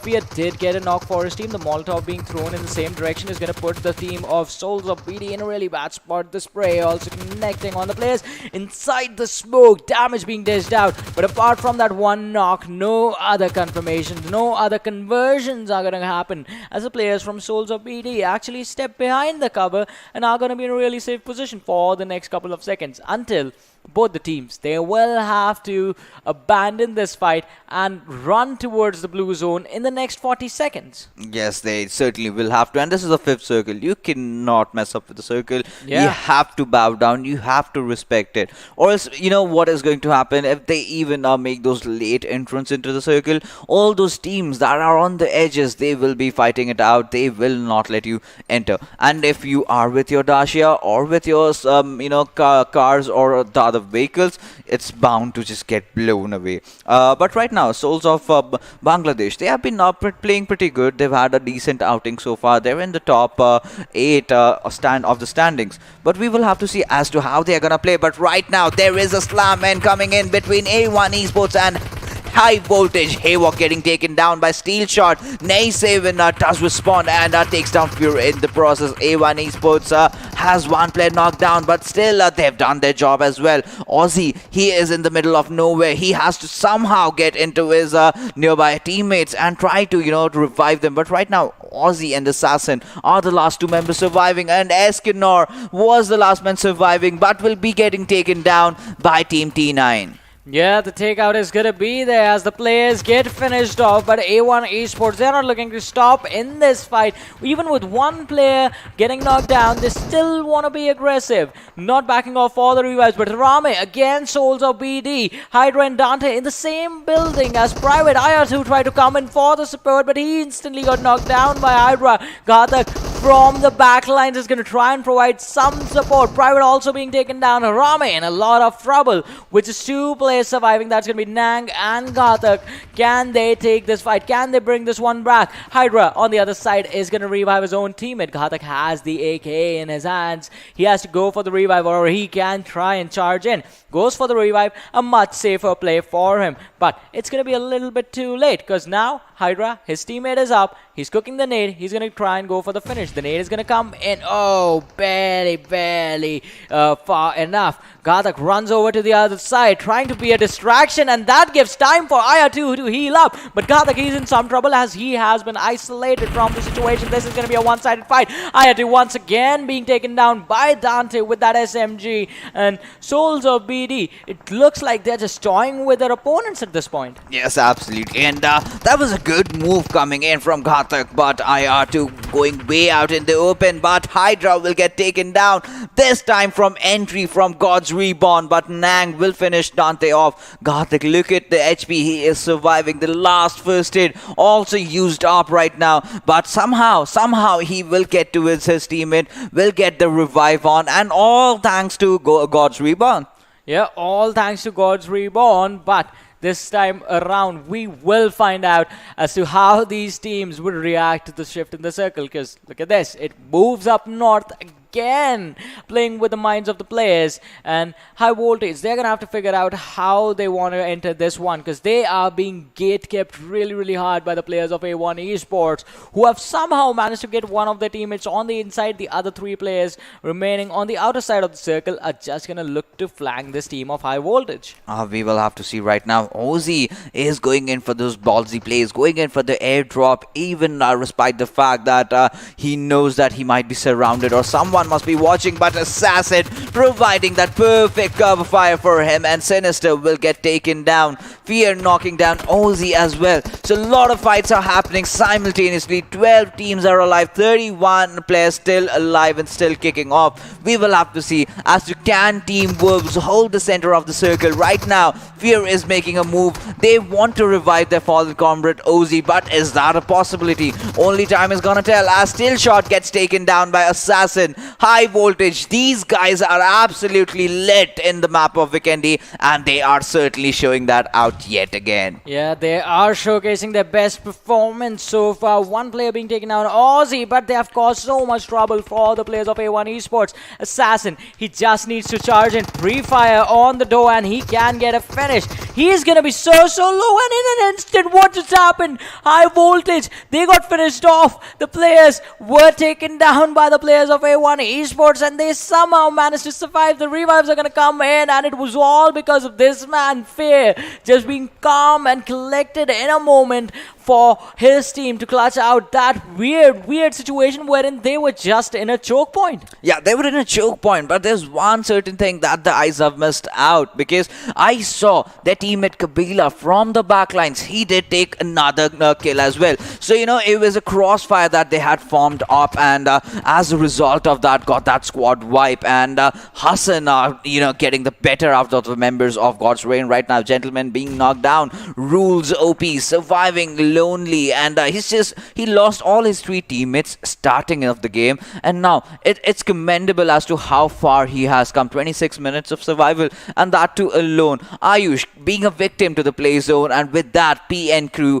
also bite the dust. Yeah, PN crew also being taken out. I think that has to be quite unfortunate. The team did have a decent first half of the day, but now they're going to be in some trouble. 26 minutes in the game, still 9 teams surviving. 21 players still alive in this game.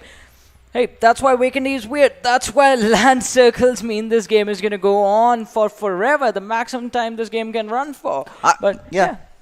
It's just gonna keep on going, man. Absolutely. Even it goes more than Miramar. The more matches we've casted, I've realized one thing. Vikendi games tend to go way long, but they are equally interesting in the final phases. But right now, Galzin will be taking down Gentleman, instantly finishing him off as well. But Fear, he'll be cooking a Molotov, throws it down, but really does not find, or does not really finds the target as to where he aimed for. But this is a very good chance for Team A1 Esports to go and get themselves a chicken dinner. Getting that knock, Sinister throwing that grenade, and Rakib being on the receiving end. We will have to see this as a second grenade also comes in. Can he manage to find yet another knock?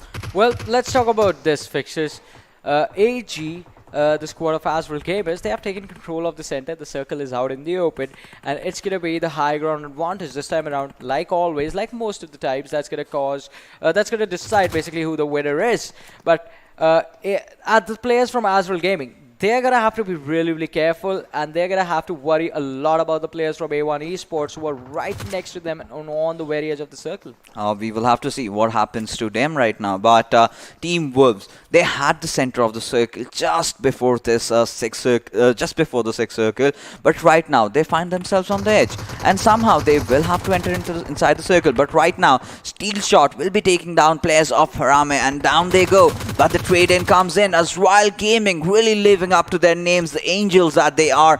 We will have to see that nade coming in from Newt. Oh my goodness, Shuvo is fighting against the circle, and he has been spotted. Newt did try to hip fire, but with that, Shuvo will get eliminated. With that, 999 Axe will also go back to the lobby. Yeah, back to the lobby it is for these lads, as we are down to 4 teams, 12 players surviving, and in just another 40 seconds, it's going to be time for the game to actually move to the closing stages, unless these guys decide to fight it out and just end it right here. Wolves, they can take down the players of DRS, who are going to be slightly taking damage from the blue zone as soon as it starts to move in. But the attention of the players of A1 Esports right now, it's going to be focused on these 2 lads, Gamer and Amer, from the team that is AzraelGaming. They're stuck. Oh, barely surviving the Molotov. He is not taking damage, just some pixels away from the flames. Both of them.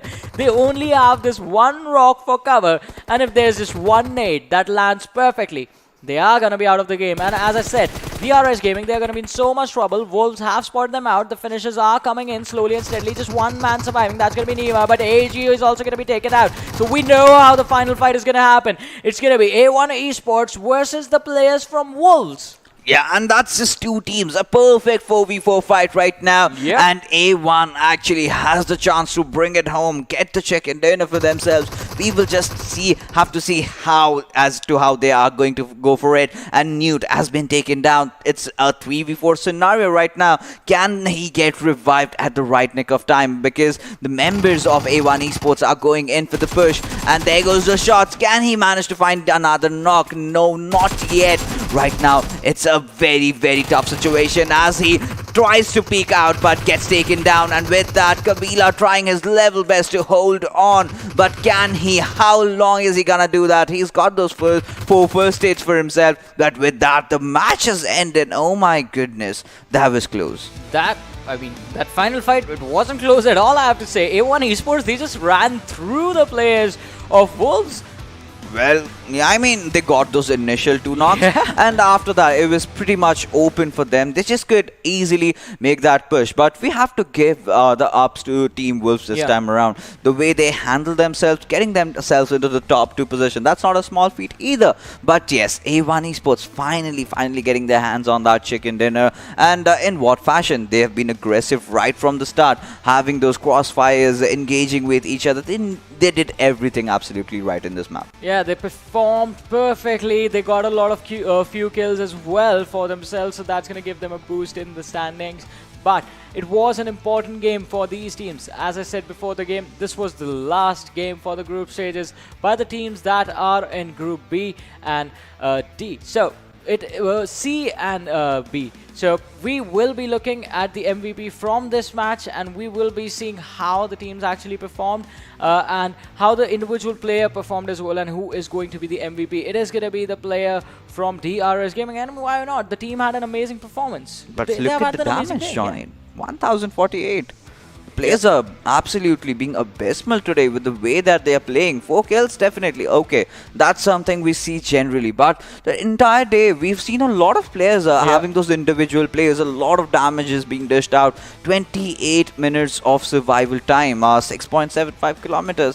That's also too much in the map of Vikendi. So, Galzin definitely doing everything right, as a result of which gets a chicken dinner. Yeah, and with this match, I guess even I was a little confused because this match was played by C and A. Tomorrow is going to be B and A. That's going to be their day. But this was also interesting because as I was talking with Phoenix as well, now after this match, we do have the standings for this game. We're going to have a look at the map standings in a little while. After that, we're going to have a look at the overall standings. And then we will have an idea of what the minimum requirement is going to be to qualify for the semi-finals, which is really interesting. It is intense and it's scary if you are in the bottom half of the standing. Yeah, absolutely. But we also have to take a look at all those players who have really risen up to this occasion on this map alongside Galton and Mad Max, a name that has come for the first time, and that's a good outing from this lad. Steel Shot, he's been consistent throughout, and no surprises over there as well. Sinister also joining the fray, joining the list alongside his teammate. But Entry, my oh my, this player has been in the top 5 players, I guess, for 3 games. Yeah. Is that good? Yeah, that is really good. He's been performing really consistently today. And if you can carry that performance into the semifinals, and if you can carry that performance into the finals, your team is definitely going to make it. Them and the players of RisingNepal. So A1 Esports as well. This last game, amazing play. Reminds me of the time I saw them for the first time in the last PMCO. That was in Spring Split. The boys are back, I guess. Yes, absolutely. The boys are back, and after this, I will have to take a look at how things are gonna change on the top of the leaderboard, because we've been having that constant competition over there. Phantom, DRS, even Rivals X is also there. So we will have to see as to how things are going to change around. But right now, let's take a look at the map standing of this particular game of Vikendi, where we have A1 Esports taking a chicken dinner with a massive 12 kills. Yeah, amazing performance coming in from A1 Esports, but Wolves, they are not far behind, 90.4 for them. But here's the interesting thing. Look at AzraelGaming. They have 10 placement points. They finished third. They have no kills. I mean, as long as you have those placement points, got yourself in top 5. I mean, I will not complain. AzraelGaming, we know they can step up, but Team HARAME really putting up quite a show. Were a tad bit unlucky, but yeah, today they have been they've had a good outing so far. God's REBORN, this has been my favorite team for today so far, being consistent in all those games and getting securing all those kills. But if you take a look at the teams that could not really perform so well, and one name really shines out as Phantom Esports. I mean, they were on the top of the table a few matches ago, and now we'll have to see how things are gonna change after them getting those 2 points and DRS ending at a good position. Definitely, Venom Esports, a team that was leading the charge and being eliminated early on in this one is going to impact their overall standings, but not that much. They're still going to be heading to the semi-finals, because being in the top 8 gives that to you. It's a comfort cushion. It's a safety cushion that you have. You're definitely going to the semi-finals. Trouble comes when you're outside of the top 16, or when you're in the top 16 and the gap between you and the next 8 teams, it's not more than 20 points, because that means within one game you could be out of the semi-finals, you could be out of the group stages and out of PMCO this time.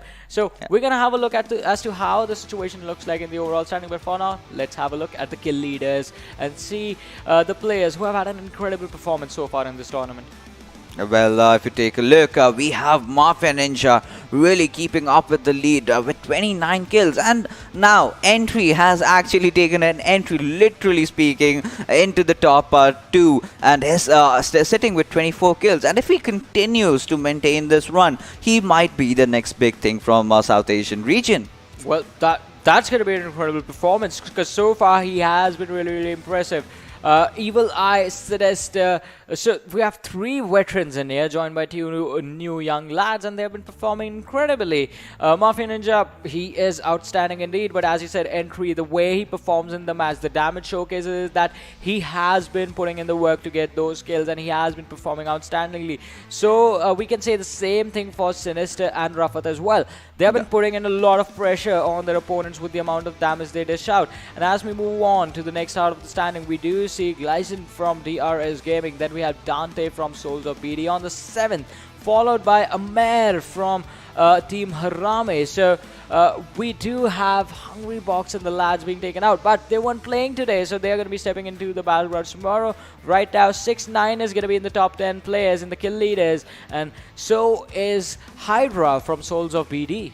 Yeah, absolutely. Soulz of BD have also been a good pick for today. They've been playing really well, have had those consistent games. But when the overall standings really comes out, we'll get a better clarity as to how things are going to fare off. Because Group C, the 12 games are done. And they have to just pray for the other teams. Those are the ones that are on the bottom half of the table. they will have to pray that the other teams really do not really rise up to the occasion and make it to the top 24. Well, talking about top 24, let's have a look at the leaderboard as well, because two groups are done with their matches. Two groups remain, and what's going to be the deadline? So we still have two teams in the top 8 with 8 games played. Rivals and Venom Legends. Let's see if they can finish in the top 2 tomorrow when they come in. But Phantom Esports, even though they perform really badly, the 3 chicken dinners do help them out. 184 points. They are going to be going into the semi-finals with a really good standing for themselves. Yeah, absolutely. But RSGaming finds themselves on the 2nd position. But on the kill counter, they are the ones who've gotten the most kills with 78. And yeah, they are even done with their 12 games. But the other teams that are left. But taking a look at the next quarter of the table, we have Team High Voltage. This is a team that is really, really promising. Especially, we've seen some amazing performances coming in the map of Vikendi. But right now, Team HARAME has stepped things up, have gotten themselves to the top 15 position. Yeah, top 15, I mean, for now, it looks good for them. RisingNepal, 8 games played, so they're going to have an opportunity to come back in tomorrow and climb into the standings. So, in the 3rd quarter, we have just 2 teams, that's NAVI and Archangel, AzraelGaming, that have completed all their 12 games. So 73, 72 points to them. The team sitting on the 24th, that's going to be PWP Esports, 67 points. These guys are going to be playing tomorrow. So for the teams that are behind the top 24, you need to have at least 72 points to qualify for the semi-finals. You need to beat these 2 teams. That's going to be NAVI and AzraelGaming. And I guess 999X, 55 points, 12 games. They are out already, and so is NRZ Hunters. Yes, quite unfortunate. Absolutely, absolutely. And we did speculate that if NRZ Hunter did get a chicken dinner in one of those remaining 3 matches before I left for for an interval. But this is how it's supposed to pan out for them. But 1971 Gladiators, they have got 4 games remaining. Just need 67 points around to make the cut. But will they make it? Well, did you look at SOLTISQUAD? Even with the chicken dinner, they were out of the top 24. They're going to have to be careful when they come back in for tomorrow's game, along with the other teams, because we're going to have a lot of intense actions. 7 Seas is going to be there. 1971 Gladiators are going to make their run to qualify. Trust D Process is going to be there, along with the best performing teams. That's going to be Rivals X and Venom Legends. What's going to happen? Well, only the matches tomorrow will tell, because we are done for today. My name is Warren Super Johnny John, joined by Fixes. We're going to be back tomorrow at the same time. That's going to be 5:30. So make sure you tune in for the matches tomorrow. Thank you for watching this one. We'll see you guys tomorrow. Take care and good night.